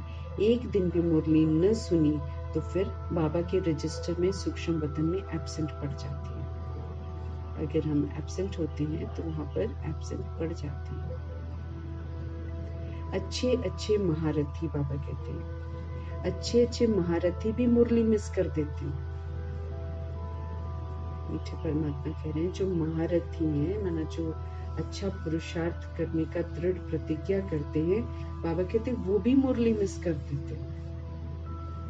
वो समझते हैं हम तो सब कुछ जानते हैं। क्यों मिस करते हैं? क्योंकि बोलते हैं अच्छा भगवान वही बातें तो कहे जा रहे हैं और राज तो समझ ही नहीं रहे। हम बाबा क्यों सुना रहे हैं? क्योंकि हम वैसा बने नहीं है, हम आत्म अभिमानी बने नहीं है, इसलिए बाबा आत्मा का पाठ पक्का कराते हैं। हमें खुद को चेक करना, क्या हम बने हैं? हम नहीं बने हैं ना, तभी तो बाबा पढ़ा रहे हैं। तो बाबा कहते हैं महारथी भी मुरली को मिस कर देते हैं, समझते हैं हम तो सब कुछ जानते हैं, मुरली नहीं पढ़ी तो क्या हुआ, अरे एब्सेंट पड़ जाएगी, नापास हो जाएंगे। बाबा कहते हैं कि ऐसी हरकतें मत करो, अगर ऐसी हरकतें करते हैं तो फिर बाबा कहते हैं नापास हो जाएंगे।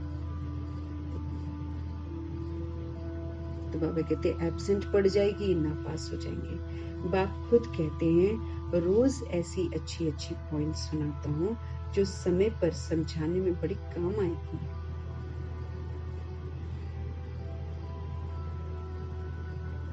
नहीं सुनेंगे, बाबा कहते जो बाबा के पॉइंट्स हैं, ये सारे पॉइंट्स हमारे काम आने वाले हैं, क्योंकि सारे पेपर हमारे होंगे। तो सारे पेपरों में ये अच्छी अच्छी पॉइंट्स जो हैं वो हमारे काम आएंगी। अगर हम नहीं सुनेंगे तो फिर कैसे काम में लाएंगे? जैसे मम्मा बोलती है, अगर तुम सारी पढ़ाई नहीं पढ़ोगे, सारे पेपर दोगे कैसे? पेपर तो सारे होने हैं। अव्यक्त मुरलियों में जो भी बाबा ने बोला है वो सारे पेपर होंगे। संपूर्ण पवित्रता के सारे पेपर होंगे और फिर अव्यक्त ब्रह्मा फरिश्ता के सारे पेपर होंगे। तो बाबा कहे रोज मैं अच्छी अच्छी पॉइंट सुनाता हूँ जो समय पर समझाने में बहुत काम आएंगे। नहीं सुनेंगे फिर कैसे काम में आएंगे?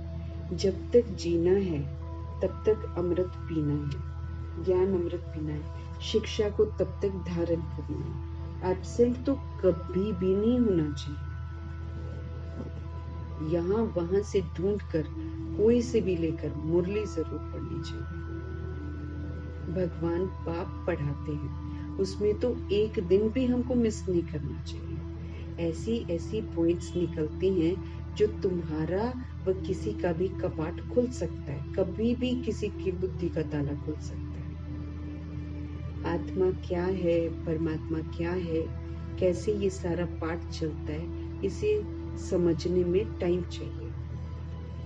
पिछाड़ी में सिर्फ यही याद रहेगा कि अपने को आत्मा समझ बाप को याद करो। बाबा कहे पिछाड़ी में सिर्फ यही याद रहेगा कि अपने को आत्मा समझ बाप को याद करो, बाकी सारा खत्म। पिछाड़ी की यही अवस्था है, बाप को याद करते करते ही तो चले जाना है। बाबा की याद में रहेंगे और याद करते करते चले जाएंगे तो सदगति हो जाएगी।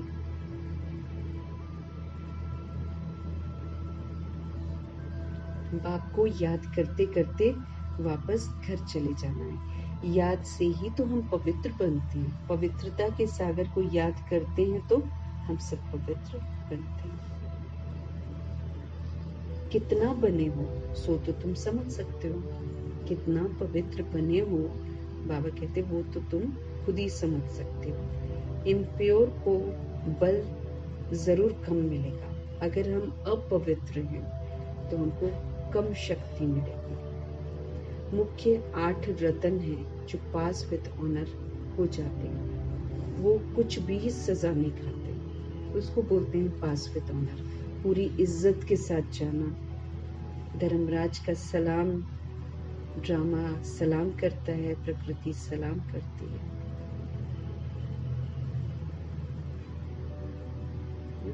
तो बाबा कहते वो सजा नहीं खाते जो पास विद ऑनर होते हैं। मुख्य मेन जो है वो 8 रतन है। 8 रतन ही पास विद ऑनर बनते हैं। जब वो जाते हैं उनको बिल्कुल सजा नहीं मिलती है, क्योंकि वो सारा अपना होमवर्क कंप्लीट करके फिर जाते हैं। ये बड़ी महीन बातें हैं, कितनी ऊंची पढ़ाई है ये। बाबा कहे ये बड़ी महीन बातें हैं, कितनी ऊंची पढ़ाई है, स्वप्न में भी नहीं होगा कि हम देवता बन सकते हैं। बाप को याद करने से ही तुम पद्मा पदम भाग्यशाली बनते हो। भगवान को जितना याद करेंगे उतना हम पद्मा पदम भाग्यशाली बन जाएंगे। इसके सामने तो वो धंधा आदि कुछ भी काम का नहीं है जो प्रभु हमको सिखाते हैं, पढ़ाई पढ़ाते हैं, ईश्वरीय धंधा सिखाते हैं, ईश्वरीय मिशन है, आत्माओं को जगाना है, खुद जगे रहना है। ये वाला जो धंधा है, इसके सामने दुनिया का धंधा तो कुछ भी काम का नहीं है, कोई भी चीज काम आने वाली नहीं है। ये कलयुग के लिए जितना हम भाग रहे हैं, इसमें से बाबा कहते कोई भी चीज काम हमारे आने वाली नहीं है। न देह रहेगी, न देह का विस्तार रहेगा, न देह के रिश्ते रहेंगे, कोई भी चीज हमारे काम, मतलब आत्मा को पता चलता है कि तुम्हारा परमात्मा के सिवाय कोई नहीं है। तो बाबा के इसके सामने तो ये वो धंधा, दुनिया का जो धंधा है आदि, वो तो कुछ भी काम का नहीं है, कोई भी चीज काम आने वाली नहीं है। बाबा पहले ही बता रहे हैं, इसलिए जोड़ जाड़ के रख कर क्या फायदा। जरूरत भर रखना है, बाकी तो काम नहीं आना। कोई भी चीज काम आने वाली नहीं है। कितना मैंने होमवर्क कंप्लीट किया है, कितना मैंने अपने आप को नया बनाया है, कितना मीन्स हमने कितनी धारणा करी, वो सारी चीजें देखी जाएंगी। बाकी यहाँ का जो भी हम जमा करते हैं या उस पर समय दे रहे हैं, सारा दिन देखना है कि क्या हम करते हैं, क्योंकि बाबा ने बोला था ना, सारा दिन अपने पर नजर रखो, तुम क्या करते हो।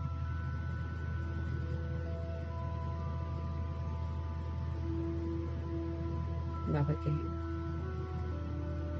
कितनी ऊंची पढ़ाई है, स्वप्न में भी नहीं होगा कि हम देवता बन सकते हैं। बाप को याद करने से तुम पद्मा पदम भाग्यशाली बनते हो। इसके सामने तो दुनिया वाला धंधा आदि कुछ भी काम का नहीं है, कोई भी चीज हमारे काम आने वाली नहीं है, जितना मर्जी हम जमा कर लें, फिर भी करना तो पड़ता ही है।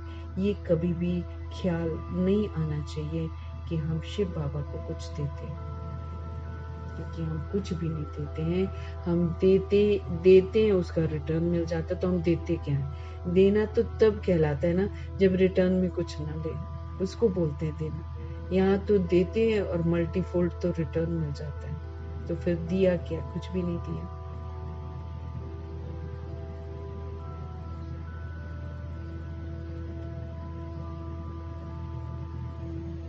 कोई भी चीज काम आने वाली नहीं है, फिर भी करना तो पड़ता ही है। बाबा कहते ये कभी भी ख्याल नहीं आना चाहिए कि हम शिव बाबा को कुछ देते हैं। अरे तुम तो पद्मा पदम पति बन जाते हो। तुम पुराना तन मन बुद्धि और फिर संबंध संपर्क जो तुम मुझे देते भी हो, अगर बुद्धि से देते हो, और फिर मेरे डायरेक्शन के प्रमाण अगर तुम उसको यूज करते हो, तो तुम पद्मा पदम पति भी तो बन जाते हो, मल्टीफोल्ड भाग्यशाली बन जाते हैं। देने का ख्याल अगर हम करते कि हमने कुछ दिया है, ताकत कम हो जाती है। मनुष्य ईश्वर अर्थ दान पुण्य करते हैं, लेने के लिए करते हैं। हमारा ये काम कर दो, 100 रुपए का प्रसाद चढ़ाएंगे। हमारे को पास करा देना, हम 40 दिन मंदिर जाएंगे, गुरुद्वारे जाएंगे, ऐसे बोलते हैं। तो बाबा कहे अगर देकर ये ख्याल आता है कि हमने कुछ दिया है, तो ताकत कम हो जाती है। मनुष्य अगर ईश्वर अर्थ कुछ भी दुनिया में दान पुण्य करते हैं ना, तो अंदर लेने के लिए करते हैं। हम ये देंगे तो मेरे को रिश्वत देते हैं भगवान को, है कि हम आप मेरा ये काम कर दो, मैं 101 का प्रसाद चढ़ाऊं। भाई उनका क्या जाता है, तुम 101 का चढ़ाओ चाहे 1000 का चढ़ाओ, बाबा क्या लेता है उसमें से। लेकिन बाबा कहते लेने की भावना से ही वहां पर दान पुण्य करते हैं, वो फिर देना थोड़ी हुआ। जब रिटर्न में ले रहे हैं और मल्टीफोल्ड ले रहे हैं, तो फिर दिया क्या। भगवान तो दाता है, उनको हम क्या दे सकते हैं। दूसरे जन्म में कितना देते हैं वो। अभी हम अगर तन मन धन, वो भी दूषित वाला, पतित वाला, हम बुद्धि से देते हैं, रहता तो मेरे पास ही है, बुद्धि से देते हैं, उसको प्रभु की अमानत समझते हैं और प्रभु के डायरेक्शन के प्रमाण उसको यूज करते हैं, तो कितना ना उसके बदले में रिटर्न मिलता है। दूसरे जन्म में कितना बाबा देते हैं। लेते तो क्या लेंगे, हमारा हम अगर धन भी थोड़ा सा यज्ञ में कहीं लगा, क्या ले, हमने भाग्य को प्राप्त करने के लिए दिया हुआ, रिटर्न मिल जाता है। बाबा तो इसमें से एक भी पैसा नहीं लेता, वो तो उल्टा इसको अमानत बनाकर इसको सफल करा देते। क्यों? क्योंकि कलयुग भ्रष्टाचारी दुनिया है, इसमें भ्रष्टाचारी से ही हम कमाते हैं और भ्रष्टाचारी से ही लेन देन करते हैं। तो पतित तो सारा हमारा धन भी है, हम भी पतित है, हमारा तन पतित है, सब कुछ पतित ही पतित है। तो हम क्या देते हैं भगवान को? और वो भी बाबा ने क्या बोला, बुद्धि से इसे मेरे को अर्पण कर दो, ताकि उसमें से जो मेरे का अभिमान है वो खत्म हो जाए, क्योंकि वो मैला करता है आत्मा को। आत्मा की जो चीज है नहीं, उस पर अधिकार जमाते हैं हम। ऊपर से बिंदु आत्मा नीचे आए, यहाँ पर चीजें लेते हैं, यहीं से बॉडी लेते हैं, यहीं से बॉडी का विस्तार लेते हैं, यहाँ से हर चीज लेते हैं और फिर कहते हैं कि ये मेरी है। अब घर के बच्चे खेलने जाएंगे और बोलेंगे नहीं, अब तो हम बाहर की दुनिया ही मेरी है, हम तो घर नहीं जाएंगे। तो आप फिर 2-4 उसको लगाकर घर वापस लाते हैं। तो प्रभु जी भी ऊपर से नीचे अब आए हैं, क्योंकि हम मैले कुचैले बन गए। हमको सफाई यहीं पे करनी है सारी की सारी, और हमको करनी है। बाबा विधि बता रहे हैं, भाई तुम ऐसे ऐसे अपने आप को साफ कर लो, अपने आप को पवित्र बना लो, तो तुमको सजा नहीं मिलेगी, तुम बिना सजा खाए घर वापस जाओगे। ये बाबा हमको समझ देते हैं। तो इस समझ के साथ मुझे चलना है ना। तो बाबा जो हमको समझ देते हैं कि ये चीजें जो तुमने यहाँ पर यूज करी है, इसमें से एक भी चीज वापस घर नहीं जाएगी। हम आत्मा रूपी एक्टर्स हैं, ड्रामा की एक्ट खत्म हो गई है। अब एक्ट जब खत्म हो जाती है, जो मूवी भी बनाते हैं वो लोग एक्टिंग करके वापस अपने घर चले जाते हैं ना, भले वो हद का घर है, जाते हैं ना, वो एक एग्जाम्पल है। ऐसे ही वो तो देह जो है देवभान में पार्ट बजाते हैं, कहीं भी जाएंगे, किसी भी एरिया में शूटिंग करते हैं, शूटिंग पूरी हो जाती है तो घर वापस जाते हैं ना। ऐसे ही हम सारी सोल्स जो हैं, हम बिंदी हैं, हम ऊपर से नीचे आए हैं, यहाँ पर हमने बॉडी का इंस्ट्रूमेंट लिया पार्ट बजाने के लिए। अब हमने यहाँ से लिया एक्ट करने के लिए लिया, एक्ट पूरी हो गई तो इसको यहाँ पर ही छोड़ना है ना, ये तो ऊपर जाएगी नहीं, ऊपर से हम लाए नहीं इसलिए ऊपर जाएगी नहीं। तो जितना भी दैहिक विस्तार हमने किया है, भगवान कहते हैं उसको समझ से अब खत्म करो। उसके साथ जो तुमने अटैचमेंट बना ली है, मेरा है मेरा है मेरा है। अब 63 जन्म हमने मेरे मेरे के गीत गाए हैं, लेकिन 63 जन्मों में कोई भी चीज मेरी नहीं रही है। हम हर जन्म में, हम जब शरीर छोड़ते हैं, शरीर भी यहाँ छूट जाता है और शरीर के भान में जो मैंने कमाया होता है वो सारा यहाँ पे छूट जाता है। कोई सोल आज तक लेकर नहीं गई है। अब यही मुझे समझना है कि हम कुछ भी अपने साथ लेकर नहीं जाते, भले हम कितना भी कमाएं, कितना भी जमा करें। हम जब शरीर छोड़ते हैं तो उसको यहीं छोड़ते हैं और अगला पार्ट बजाने जाते हैं। ऐसे ही ये जो दुनिया है, इस दुनिया को जब छोड़कर जाना है तो जितना भी देह का विस्तार मैंने बनाया है, मैंने अपनी बॉडी ली है, मैंने बॉडी के भान में एक्टिंग करके अपने कर्मों के अनुसार जो भी विस्तार किया है, चाहे मैंने बंगले बनाए हो, तो चाहे मैंने गाड़ियां इकट्ठी करी हो, जितनी भी क्यों न करी हो, चाहे मैंने करोड़ों पैसा जमा, अरबों पैसा जमा किया हो, सब यहीं रह जाएगा। और अंत में जब मैं आत्मा वापस जाऊंगी, मेरे कुछ भी काम नहीं आएगा। भगवान हमको इस बात की समझ देते हैं कि ड्रामा कलयुग है। इस समय कलयुग की अवधि 1250 वर्ष की समाप्त होने वाली है। तो जैसे सतयुग समाप्त हुआ, जैसे त्रेता युग समाप्त हुआ, जैसे द्वापर युग समाप्त हुआ, वैसे कलयुग भी समाप्त होना है, फिर से सतयुग आना है। बाबा कहते जो आना है उसकी तैयारी करो, जो जाना है उसमें दिमाग मत लगाओ, नहीं तो बुद्धि का योग एंड में शरीर में रह जाएगा, शरीर के संबंधों में रह जाएगा और पूरी दुर्गति हो जाएगी। फिर दुख धाम में ही जन्म मिलेगा, फिर सतयुग में नहीं आ सकता। फायदा फिर बाबा कहते हैं सजाएं खाएंगे, दुख भोगेंगे और रोने और दुख वाली दुनिया में फिर से आएंगे। सचखंड का वर्षा थोड़ी मिलेगा। तो बाबा समझ दे रहे हैं कि भगवान तो दाता है ना, तो दूसरे जन्म में कितना देते हैं। तो ये भी तो ड्रामा में नूंद है। भक्ति मार्ग में है अल्पकाल का सुख, तुम बेहद के पाप से बेहद सुख का वर्षा पाते हो। अल्पकाल का सुख है यहाँ पर दुनिया में, भक्ति मार्ग में। लेकिन बाबा अभी 2500 वर्षों का सुख देते हैं। यहाँ तो जो अल्पकाल का सुख है उसमें दुख भी समाया हुआ रहता है। पैसा होगा लेकिन कई चीजें हैं जो खा ही नहीं सकती क्योंकि रोग लगे हुए हैं शरीर को। तो पैसे के साथ दुख भी होता है। लेकिन भगवान जो हमें दौलत देते हैं, सतयुग की जो दौलत देते हैं, इसमें दुख का नाम निशान नहीं होता। उसको बोलते हैं सुख। बाबा उसको सुख बोलते हैं जिसमें दुख ना हो।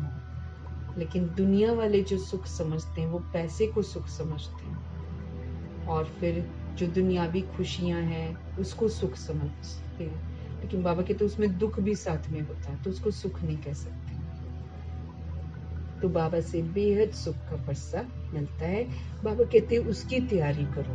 ये पुरानी दुनिया को भूल जाओ, पुरानी देह को भूल जाओ, क्योंकि जो पुरानी देह को भूलता है, जो पुरानी देह के संबंधियों को भूलता है, जो पुरानी दुनिया को पीठ करता है, वही तो सचखंड का वर्षा प्राप्त करता है। क्योंकि वो फिर पूरा कंसंट्रेट करता है कि मुझे सचखंड के लिए क्या करना है। तो सचखंड की क्वालिफिकेशन ही है देह सहित देह के सभी संबंधों को भूल माँ में कम याद करो। देह का सारा लेबल जो सोल भूल जाती है जीते जी संगम युग में, वही सचखंड में प्रवेश करती, क्योंकि सच्चाई यही है कि हम सभी आत्माएं हैं। जो सोल इस सच को स्वीकार करके अपने देह के भान को मिटा देती है, देह के अभिमान को, लेबल को बुद्धि से पूरा मिटा देती है, वही आत्म अभिमानी बनती है। और आत्म अभिमानी आत्मा ही सच्ची आत्मा है, वही फिर सचखंड में प्रवेश करती है। अगर हम थोड़ा भी अपने को देह समझते हैं तो हम झूठ को सत्य समझते हैं, तो हम झूठे हो गए ना, फिर हम झूठ खंड में आ गए। त्रेता युग के बहुत एंड में कोई दास दासी का मिल जाएगा थोड़ा सा मर्तबा, बाकी फिर हम देख समझा है ना, झूठ समझा है ना, अपने लिए झूठ के लिए जिए हैं, झूठ के लिए सारा समय बिताया है, बाबा की अवज्ञा करी है, सत्य आत्मा के लिए कुछ नहीं किया है, तो फिर हमें झूठ खंड का वर्षा मिलता है। फिर हम सजाएं खाते हैं क्योंकि मैंने झूठ को बढ़ाने की सेवा मना करी है, झूठ को बढ़ाने का काम किया है। जितनी देर मैं देह समझ रही हूँ, मैं कलयुग को सपोर्ट कर रही हूँ, और आत्मा समझ रही हूँ तो मैं सतयुग को सपोर्ट कर रही हूँ, मैं बाबा का साथ दे रही हूँ। देह समझ रही हूँ तो रावण का साथ दे रही हूँ। तो जो बनाऊंगी वही तो देखूंगी एंड में, और वही उसी के अनुसार मुझे मेरी प्रवेशता होगी ड्रामा में। आत्मा समझने के लिए रोज बाबा हमको समझा रहे हैं ना, तो आत्मा समझ रहे हैं, आत्मा के लिए सुधार कर रहे हैं, तो माना मैं सचखंड की स्थापना कर रही हूँ। और देह को बना रहे हैं, देह को देख रहे हैं, तो हम झूठ खंड स्थापन कर रहे हैं। जो स्थापन करेंगे वही मुझे एंड में मिलेगा, ये मुझे याद रखना। समय बड़ा सीमित है, उसी के अंदर हमको बनना है। तो फिर सचखंड में जाना है तो फिर आत्म अभिमानी बनना है। और अगर देह समझ रहे हैं तो फिर तैयार रहना है सजाओं के लिए, क्योंकि बाबा की अवज्ञा करी है तो फिर ड्रामा सजा देता है, प्रकृति सजा देती है, माया सजा देती है, और यमदूत सजा देते हैं। ये चारों टूट पड़ते हैं कि भाई तुमने सत्यता के सागर परमपिता परमात्मा का कहना नहीं माना, तुमने कलयुग बनाया, फिर उसको कलयुग देखना पड़ता है, कलयुग के शरीर मरे हुए देखने पड़ते हैं। जैसा कर्म करेंगे वैसा ही भुगतान करेंगे ना फिर दुर्गति हो गई, एंड में दुर्गति हुई, क्योंकि देह को देख रहे हैं, बुद्धि प्रभु के साथ लगेगी नहीं, क्योंकि प्रभु के साथ लगाकर अभी संगम युग में स्टैंप लगवाना है। बाबा की याद में रहेंगे तो बाबा की स्टैंप लग जाती है, फिर विनाश के समय भी हम याद में रहेंगे। लेकिन अगर देह में फंसे हुए हैं और देह को ही देख रहे हैं, देह को ही याद कर रहे हैं, तो बाबा की स्टैंप लगेगी नहीं, एंड में भी देह ही याद आएगी, अपनी दूसरों की याद आएगी और टोटल दुर्गति। क्योंकि बाबा ने बोला है, अंत समय जो स्त्री सिमरे वलवल योनि वैश्या पावे। जो देहधारी को याद करेगा वो वैश्या योनि में चला जाएगा, वो बार बार विकार में जाएगा, गंदगी में जाएगा, वो सचखंड में नहीं आएगा, तो टोटल लॉस हो जाएगा ना। फिर सोल रोती है, क्योंकि जब उसको अपनी देह छूटती हुई दिखती है, सारी देह मरी हुई दिखती है, फिर उसको पश्चाताप होता है कि भगवान ने जो कहा वो मैंने क्यों नहीं किया, क्योंकि जागृति आ जाती है सोल में कि मैं तो सोल हूँ। फिर वो रोती है, दुखी होती है, परेशान होती है। फिर जाकर सजा खाकर धर्मराज उसको दिखाते हैं कि हमने आपको रोज मुरली पढ़ाई थी, हमने आपको रोज आत्मा का पाठ पक्का कराया था, लेकिन आपने नहीं पढ़ा, इसलिए आपको ये सजा मिल रही है। बाबा ने बोला है, साक्षात्कार करवा कर सजा दी जाएगी, नहीं तो आत्माएं मुकर जाती हैं, हमने तो नहीं किया था, हमने तो नहीं किया था। एकदम डेट टाइम सब कुछ दिखाएंगे धर्मराज जी, बोलेंगे कुछ नहीं, वो साइलेंस की पावर से सारे दृश्य दिखाएंगे। और आत्मा जागृत अवस्था में होगी, उसको सब कुछ एकदम एक्यूरेट समझ में भी आएगा। तो इससे पहले कि हम पश्चाताप करें, क्योंकि पश्चाताप की घड़ियां बहुत कड़ी हैं, इसलिए समझ से कि सत्य में हम सभी आत्माएं हैं, आत्मा बनकर पाठ बजाने का अटेंशन रखना है और बाबा का मददगार बनना है। क्योंकि जब शरीर समझते हैं तो हम बाबा के कार्य में विघ्न रूप बनते हैं, जब हम आत्मा समझते हैं तो हम बाप के मददगार बनते हैं। अच्छा, मीठे मीठे सिकिलते बच्चों प्रति मात पिता बाप दादा का याद प्यार और गुड मॉर्निंग। रूहानी बाप की रूहानी बच्चों को नमस्ते। हम रूहानी बच्चों की भी रूहानी बाप को दिल से, स्नेह से, चित्त से, प्यार से, जान से, सिख से, रिगार्ड से, मोहब्बत भरी नमस्ते और तहे तहे दिल से प्रभु जी की शिक्षाओं के लिए शुक्रिया।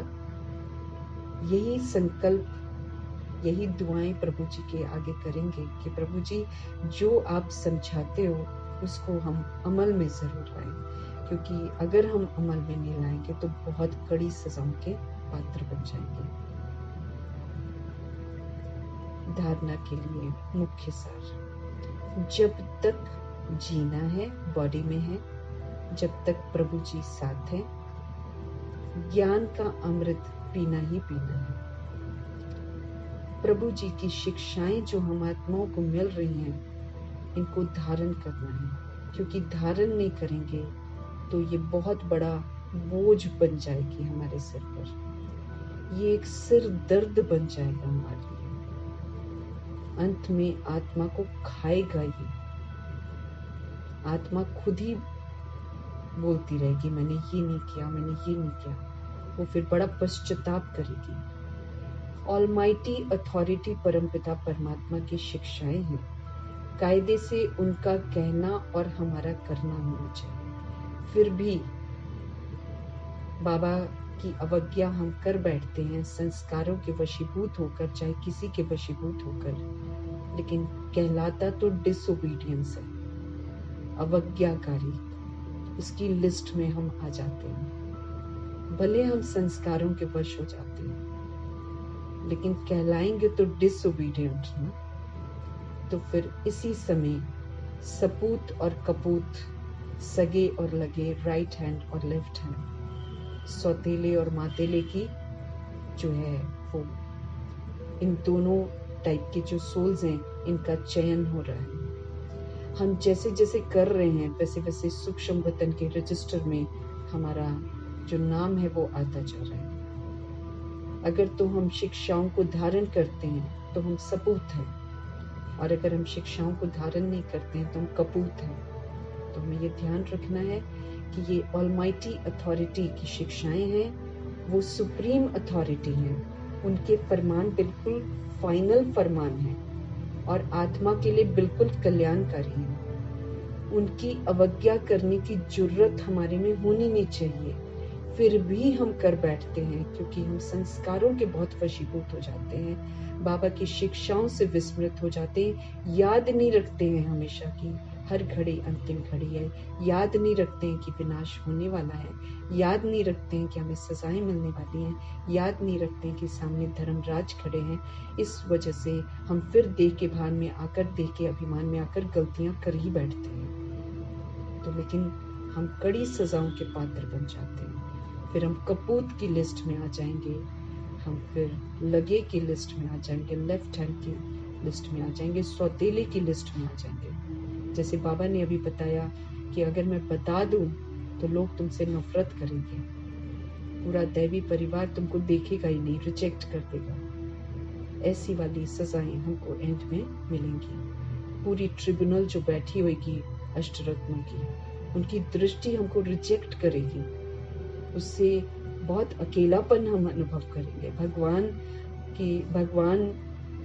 भगवान तो डिटैच हो जाते हैं, लेकिन संपूर्ण ब्रह्मा और फिर अष्टरत्न जब नेग्लेक्ट करते हैं, जब रिजेक्ट कर देते हैं हम सोल्स को, तो वो बड़ा दुखदाई मोमेंट होता है। उस समय हम अकेले होते हैं, ना मेरे पास देह होती है स्थूल, आकारी देह में हर चीज की बड़ी महसूसता होती है कि मैंने देह रूपी चमड़ी के भान में आकर बाबा के यज्ञ में विघन बनकर दुर्गति अपनी कर ली। तो वो चीज उसको बहुत रुलाती है। ये हमको फेस करना पड़ेगा। हम मनमानियां तो कर लेते हैं, लेकिन हमको ये ध्यान रखना है कि शिक्षाओं की अवज्ञा मुझ आत्मा को बहुत महंगी पड़ेगी, बहुत सजाएं मिलेंगी। तो ध्यान रखना है मुझे कि शिक्षाओं को धारण करना है। जुर्रत नहीं करनी चाहिए मुझे कि मैं उनकी अवज्ञा करूं, लेकिन फिर भी विस्मृत होकर हम अवज्ञा करते हैं तो फिर हम बहुत बड़े गुनहगार बन जाते हैं। किसके? ड्रामा के बन जाएंगे। प्रकृति ये हमें छोड़ेंगे नहीं। भगवान पढ़ाते हैं, रिगार्ड रखना है ना, कौन पढ़ा रहा है मुझे?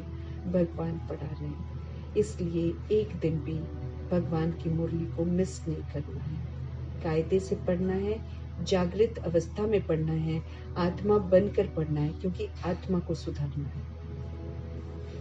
पद्मों की कमाई जमा करने के लिए निमित्त मात्र घर में रहते, काम काज करते, एक बात की याद में रहना है। हम घर में रहना है, भाग नहीं सकते हम, घर में रहना है, लेकिन हमें पद्मों की कमाई जमा करनी है, तो हमें ट्रस्टी बनकर घर में रहना है। जैसे किसी ने सेवाधारी बनाकर रखा है, वैसे सेवाधारी बनना है। जो भी लोग हमारे संपर्क में आते हैं, उनको प्रभु की अमानत समझकर, ट्रस्टी बनकर, सेवाधारी बनकर, निमित्त मात्र मुझे सारे काम काज करते हुए बाप की याद में रहना, क्योंकि वही मेरा साथी है। मैं सोल हूँ, मैं ट्रस्टी सेवाधारी बनकर अपने जो हिसाब किताब है वो सेटल कर रही हूँ। अगर मैं ट्रस्टी हूँ, सेवाधारी भी हूँ, तो मैं अपने हिसाब किताब सेटल कर रही हूँ।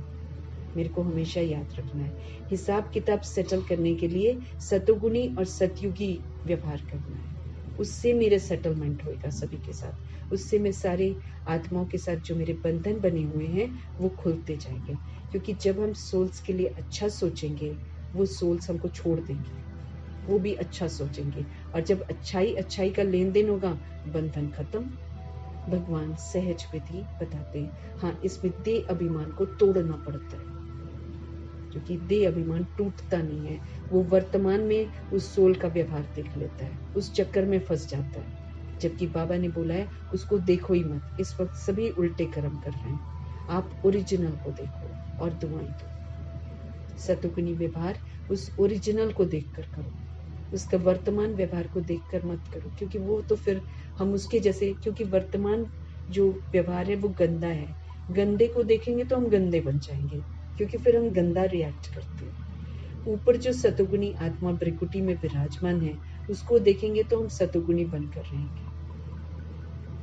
सतोगुणी बनकर लेन देन मुझे करना है, आत्मा से करना है, देह से नहीं करना है। देह के भान को छोड़ते चले जाना है। पद्मों की कमाई जमा करने के लिए सिर्फ निमित्त मात्र है। जैसे होता है ना, सेवाधारी हूँ मैं। जिस दिन सेवा से हटाना होगा, बाबा हटा देगा। जिस दिन मेरा पाठ खत्म होगा, मैं सेवाधारी से हट जाऊंगी। इस विधि से रहना है, अटैचमेंट से नहीं कि ये मेरा है, मेरा है, मेरा। उस मेरे से बाहर आकर निमित्त मात्र भगवान के दिए हुए कार्य, भगवान की याद में करनी है।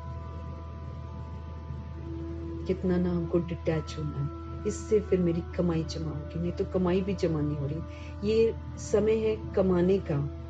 पूरे कल्प के लिए हम कमा रहे हैं, पूरे कल्प के लिए हम पावर हाउस परमात्मा से चार्ज हो रहे हैं। तो सारी याद ही प्रभु की होनी चाहिए ना, क्योंकि देह समझते ही डिस्चार्ज होते हैं। देह के संबंधियों के साथ आते ही हम डिस्चार्ज हो जाते हैं। सब कमजोरियां हैं, क्योंकि इस वक्त देह कमजोर है, देह के संबंध कमजोर हैं। कमजोर मतलब वो दैहिक भान, वो हमको कमजोर बनाता है, आत्मा को कमजोर बनाता है। आत्मा तो बहुत शक्तिशाली, ऊंचे धाम की, ऊंचे से ऊंचे परमात्मा की संतान है। वो तो बहुत पावरफुल है। एज सोल्स हम बहुत पावरफुल हैं। एज सोल्स हम सदा शांत रह सकते हैं, सदा पवित्र रह सकते हैं, सदा सुख स्वरूप, सदा प्रेम स्वरूप, सदा शक्ति स्वरूप, सदा मना निरअहंकारी स्वरूप हम रह सकते हैं। लेकिन देह समझते ही हम बिल्कुल विपरीत हो जाते हैं, अशांत हो जाते हैं, काम विकार में आ जाते हैं, क्रोधी हो जाते हैं, लोभी बन जाते हैं, मोह में आ जाते हैं, अहंकार में आ जाते हैं, बिल्कुल ही डिफरेंट हो जाते हैं। तो मेरी लॉस हो जाता है उसमें। आत्मा बनकर कमाई है, बॉडी समझकर टोटल लॉस है, विघन है, सजाएं है, पश्चाताप है। इसलिए काम काज करना है, बिल्कुल डिटैचमेंट। कभी भी मेरे बॉडी छूट सकती है। ये मेरे रिश्ते नहीं है, ये अब रूहें हैं जिनके साथ मैंने हिसाब किताब बनाया है। इनके साथ सतोगुणी सत्युगी व्यवहार करके मैंने अपना हिसाब सेटल करके निर्बंधन होना है, स्वतंत्र होना, फ्री होना है। उनको भी करना है, खुद भी होना है। क्योंकि जब हम इस विधि से निर्बंधन होते हैं तो वो भी तो फ्री होते हैं। भगवान की शिक्षाएं सिर्फ मेरे लिए नहीं है, बल्कि जिसके साथ मैं व्यवहार करूंगी उसके लिए भी है। हम अच्छा व्यवहार करते हैं तो हम खुद भी अच्छे बनते हैं। मेरे अच्छे व्यवहार से दूसरी सोल भी अपनी बुराइयों से मुक्त हो जाती है, उसको भी मेरे से अच्छाई का सहयोग मिल जाता है। इस विधि से प्रभु हम आत्मा को चलाते हैं। तो हमें बाबा की याद में रहना है और महज निमित्त मात्र थोड़े समय के लिए हम ट्रस्टी हैं, सेवाधारी हैं समझकर पाठ बजाना है। जितने लोग घर में मौजूद हैं भगवान के अमानत हैं, उस विधि से हमको अच्छा व्यवहार करना है। भगवान की अमानत नहीं समझकर मेरा मेरा समझते हैं तो फिर हम बैड व्यवहार कर बैठते हैं, उससे फिर मेरा घाटा होता है। मुझे इस बात को याद रखना है। आज का सद्गुरु जी का वरदान है, प्रसन्नता की रूहानी पर्सनालिटी के द्वारा सर्व को अधिकारी बनाने वाले गायन और पूजन योग्य भव। ऊंची ऊंची जिम्मेवारियां हम आत्माओं की, भगवान कहते प्रसन्नता की रूहानी पर्सनालिटी। रूह की पर्सनालिटी क्या है? रूह की पर्सनालिटी है सतोगुणी पाठ बजाना। रूह की पर्सनालिटी है सत्युगी पाठ बजाना। ये रूह की पर्सनालिटी है। तो जब रूह की पर्सनालिटी हमारे में आ जाती है, जब हम सतोगुणी सत्युगी व्यवहार करते हैं, जब हम लोगों को शांति सुख प्रेम का सहयोग देते हैं, दिव्यता का सहयोग देते हैं, तो उधर से दुआएं मिलती हैं, खुशियां हमारी बढ़ जाती हैं। रूहानी पर्सनालिटी से ही हम सदा खुश रह सकते हैं। जिस्मानी से तो हम दुख देते हैं, फिर दुखी होते, खुशी गायब। जिस्मानी पर्सनालिटी से खुशी गायब है। थोड़ी देर के लिए बनते हैं, बाहर जाकर किसी ने 2-3 टिक्का टिप्पणी कर दी, सारी खुशी गायब। लेकिन रूह की पर्सनालिटी है, रूह की शान है, वो सदा सतोगुणी है, सदा परमात्मा की स्मृति में, वो सदा परमात्मा की याद में रहती है और परमात्मा की याद में रहकर सतोगुणी और सत्युगी व्यवहार करती है। वो है रूहानी पर्सनालिटी। इस रूहानी पर्सनालिटी से फिर क्या होता है?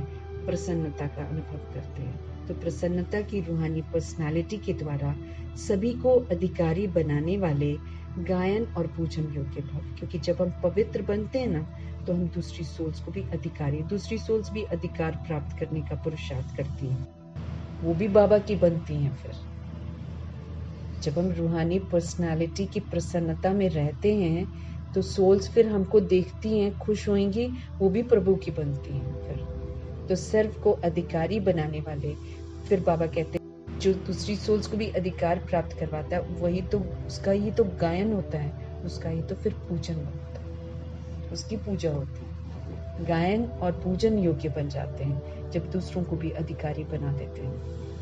वरदान का विस्तार है, जो सर्व की संतुष्टता का सर्टिफिकेट लेते हैं वो सदा ही प्रसन्न रहते हैं। कोई कुछ भी करे, हम प्रभाव में ना आए, हम उससे कोई शिकवा शिकायत न करें, हम उससे संतुष्ट रहें, तो वो मेरे से संतुष्ट होगा। अदरवाइज कोई भी सोल हमसे संतुष्ट नहीं रहेगी। जो सभी की संतुष्टता का सर्टिफिकेट लेते हैं वही सदा प्रसन्न रहते हैं। दुआएं लेनी है भाई सबसे। एक भी एनर्जी मेरे बारे में कुछ सोचती है, कुछ भी उल्टा सोचती है, खुशी गायब है, बंधन में ही बांध देगी मुझे। तो जो सर्व की संतुष्टता का सर्टिफिकेट लेते हैं वो सदा प्रसन्न रहते हैं, और इसी प्रसन्नता की जो रूहानी पर्सनालिटी होती है उसके कारण वो पॉपुलर हो जाते हैं। फिर उनका गायन और पूजन हैप्पीनेस चारों तरफ फैलाते हैं तो वो पॉपुलर हो जाते हैं। पॉपुलर होते हैं तो फिर ऐसी सोल्स ही पूजनीय बनती हैं, ऐसी का ही लोग गायन करते हैं कि बहुत अच्छे है, यह बहुत अच्छी आत्मा है, बहुत अच्छी आत्मा है, ऐसे वो गायन करते हैं। आप शुभ चिंतक प्रसन्न चित्त रहने वाली आत्माओं के द्वारा जो सर्व को खुशी की, सहारे की, हिम्मत के पंखों की, उमंग उत्साह की प्राप्ति होती है, ये प्राप्ति किसको अधिकारी बना देती है? कोई भगत बन जाता है। बाबा समझ दे रहे हैं कि आप जब शुभ चिंतक बनते हो, सबके लिए वेलविशर बन जाते हो, तो फिर आप प्रसन्नचित रहते हो। फिर जब आप शुभ चिंतक प्रसन्नचित बन जाते हो, आत्माओं के द्वारा जो सर्व को खुशी की, मतलब जब हम प्रसन्नचित रहते हैं, शुभ चिंतक बनते हैं, तो हम दूसरों के लिए क्या बन जाते हैं? खुशी। सबको खुशी का सहयोग देते हैं, सहारे का सहयोग देते हैं, हिम्मत के पंख का सहयोग देते हैं, उमंग उत्साह की प्राप्ति का सहयोग देते हैं। तो ये जो प्राप्ति है, जब सारी सोल्स को होती है, खुशी होती है, सहारा अनुभव करते हैं, हिम्मत अनुभव करते हैं, उमंग उत्साह अनुभव करते हैं, जब सारी सोल्स को ऐसी अनुभूतियां होती हैं तो वो क्या बन जाते हैं? या तो वो बाबा का बच्चा बन जाते हैं, अधिकारी बन जाते हैं, अधिकारी बनकर वो भी प्रभु से बरसा लेते हैं, या फिर भगत बन जाते हैं। कुछ तो बनते हैं, भगत भी तो अभी बनने हैं बाबा के, तो वो भगत बन जाते हैं। तो प्रसन्नता जो है, ये रूहानी पर्सनालिटी की प्रसन्नता चाहिए। रूहानी पर्सनालिटी की प्रसन्नता तभी हमारे अंदर आती है जब हम रूह बनकर दूसरी रूहों को सतोगुणी और सतयुगी सहयोग देते हैं। उनके साथ सतोगुणी और सतयुगी व्यवहार करके उनको हम खुशी देते हैं, उनको हम सहारा देते हैं, उनको हम हिम्मत के पंख देते हैं, उनको उमंग उत्साह की प्राप्ति कराने की सेवा करते हैं। तो जब उन सोल्स को ऐसी वाली प्राप्ति हो जाती है तो वो कोई तो बाबा का बन जाता है और अपने अधिकार पूरे लेता है, कोई फिर भगत बन जाता है। वो ये रूहानी पर्सनालिटी की प्रसन्नता वाले ही सोल्स बड़ी पॉपुलर हो जाती हैं। उनका फिर लोग गायन करते हैं कि बड़ी अच्छी सोल है, बड़ी अच्छी सोल है। उसी का फिर भक्ति मार्ग में पूजन होता है। भगवान कहते हैं आप शुभ चिंतक, वेल विशर हो, आप प्रसन्न चित्त रहने वाली हो। आप सबके लिए अच्छा सोचोगे तो आप खुश रहोगे। सभी के लिए अच्छा सोचना है और हमेशा सोचना है। तो बाबा कहते फिर रूहानी पर्सनालिटी की प्रसन्नता हमेशा रहेगी।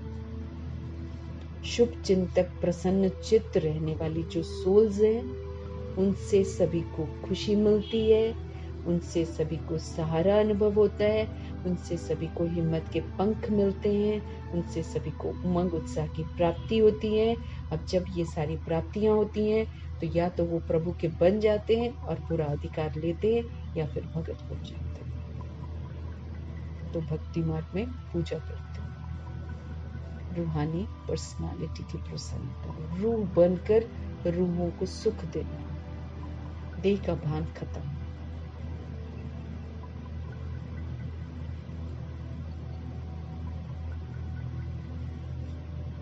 जब तक रूह बनकर रूहों के साथ शुभ चिंतक नहीं बनेंगे, तब तक हम खुश नहीं रह सकते। फिर हम किसी को खुशियां बांट भी नहीं सकते, किसी के लिए हम सहारा नहीं बन सकते,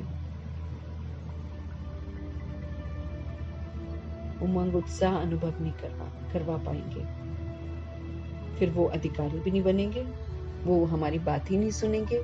हम उनको बाबा की बातें सुनाएंगे, वो सुनेंगे नहीं। यहाँ है बाबा कहते बताने की भी जरूरत नहीं, तुम सिर्फ रूहानी पर्सनालिटी का व्यवहार तो करो। तुम जब दूसरों को सुख दोगे, दूसरों को शांति की अनुभूति कराओगे, दूसरों को प्रेम दोगे, तुम्हारी झोली में वही पड़ेगा और तुम्हारी खुशियां बढ़ जाएंगी। क्योंकि रूह रूह का कनेक्शन है, एनर्जी एनर्जी है। हम सब परम धाम निवासी हैं, हम सब परमात्मा के बच्चे हैं, हम सब शक्तिशाली आत्माएं हैं। तो अगर हम तमोगुणी बनते हैं तो तमोगुणी का भी प्रभाव बहुत जबरदस्त है। फिर हम किसी के लिए बुरा सोच लेते हैं, अगले का बुरा हो जाता है। अगर किसी को श्रापित कर देते हैं तो सोल श्रापित हो जाती है। ये और बात है कि श्रापित को फिर खुद ही मुक्त भी करना पड़ेगा, वो तो और बात है, वो तो बाद की बात है।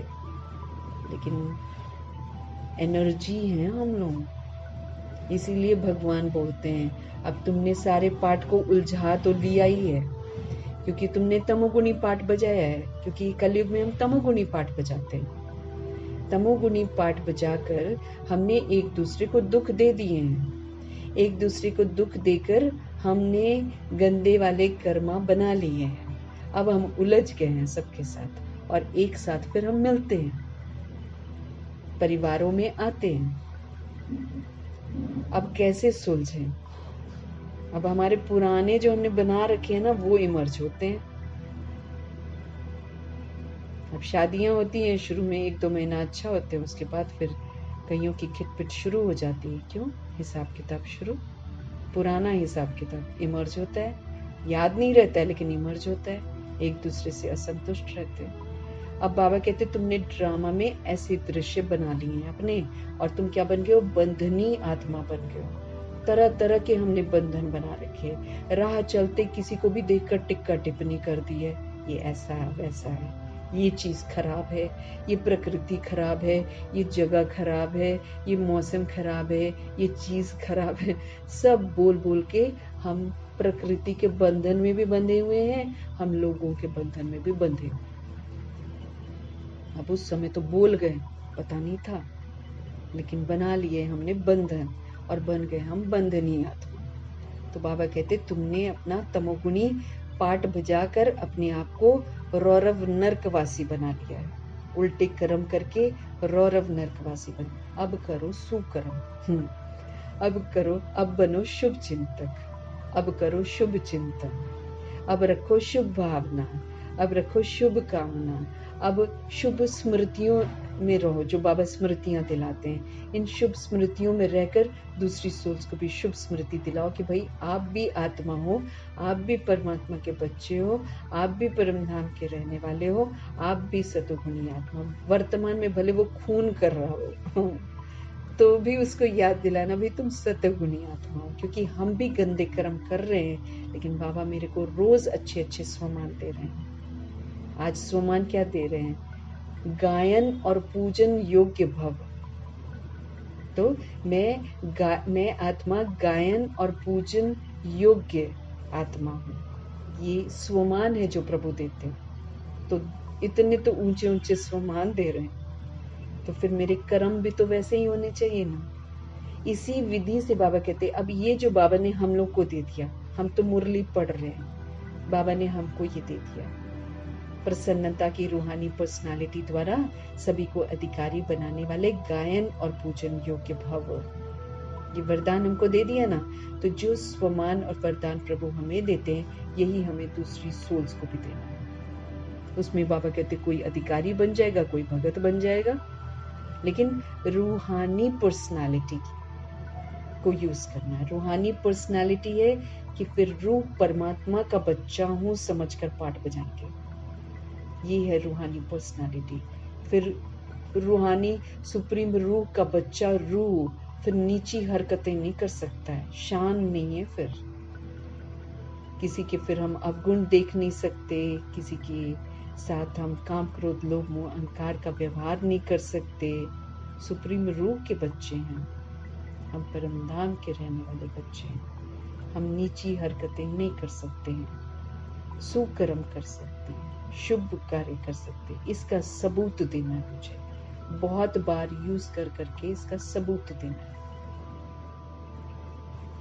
वरदाता परमपिता परमात्मा के वरदान के अनुसार चलेंगे तो सब कुछ बड़ा इजी हो जाएगा। शिव बाबा कहते हैं हमको अपना दिमाग नहीं लगाना है, बाबा के दिमाग से चलना है, तो हम सहज सब कुछ कर पाएंगे।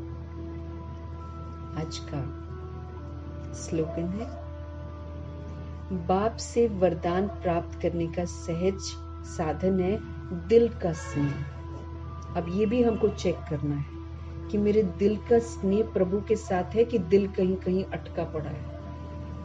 अगर मेरे को ये देखना है कि मेरी बुद्धि जाती कहाँ कहाँ है सारे दिन में, कहाँ जाती, कौन करता है भगवान से विस्मृत, उसको चेक करना है। कौन मुझे प्रभु की याद, हमको फरमान मिला हुआ है श्वासों श्वास याद करो और सेवा करो। सेवा मतलब क्या? स्व परिवर्तन, स्व का अटेंशन, स्वचिंतन, ये सेवा है। याद और सेवा, श्वासों श्वास बाबा ने बोला है। अगर एक श्वास भी इधर उधर होता है, याद नहीं होता है, तो पाप कर रहे हैं, बाबा ने बोला है। बहुत पाप पहले ही कर रखे हैं, वो तो सिर से उतरे नहीं है मेरे ऊपर से। अभी बचाने वाले जो शिक्षाएं मुझे मिलती हैं, तो जब हम वो बचाने वाली शिक्षाओं को यूज नहीं करते हैं तो और पाप कर बैठते हैं। तो श्वासों श्वास याद और सेवा करने का फरमान मिला हुआ है। वो कब करेंगे? जब हमारा दिल का स्नेह सिर्फ एक बाबा से हो। तो मेरे को चेक करना है सारे दिन में मेरी बुद्धि कहाँ कहाँ जा रही है, वहां से मुझे हटाना है, क्योंकि वहां बुद्धि है मना मेरी अटैचमेंट वहां पर है। दिल के टुकड़े टुकड़े हो रखे हैं अभी, वहां वहां वहां वहां। तो दिल कहीं मेरे देह की तरफ तो नहीं जाता, देह के विस्तार की तरफ तो नहीं जाता, चेक करना है। तो दिल का स्नेह जब एक प्रभु जी से हो जाता है, तब हम उनकी श्रीमत पर चलते हैं, तब हमको वरदान बहुत आराम से प्राप्त होते हैं। तो वरदान जो मुझे मिल रहे हैं, उसको प्राप्त करने का सहज साधन, इजी साधन ये है कि हमारा दिल का स्नेह जो है वो प्रभु जी के साथ होना चाहिए। अगर है तो हम भगवान से वरदान सारे प्राप्त कर लेंगे। ये सहज साधन है। तो प्रभु जी का धन्यवाद करेंगे, उनकी ऊंची शिक्षाओं के लिए तहे दिल से धन्यवाद करेंगे कि हम सब पात्र हैं, हम सब उनसे पढ़ते हैं, फिर हम उनसे समझते हैं। अब हमारी बारी है। बाबा तो अपना कार्य कर रहे हैं, मेरी बारी है। मैं आत्मा कितना उनका कहना मानती हूँ। जितना मानूंगी उतना सजाओं से मुक्त रहूंगी, जितना अवज्ञा करूंगी उतना अपने आप को उलझाती रहूंगी, दुखी रहूंगी, परेशान रहूंगी। फिर दुख और परेशानी का वायुमंडल एंड में भी देखूंगी, और फिर आगे भी दुख और परेशानी की दुनिया में आऊंगी। एकदम फैक्ट है, एंड में भी मेरे को वही वाला वायुमंडल मिलेगा जो मैंने बनाया होगा।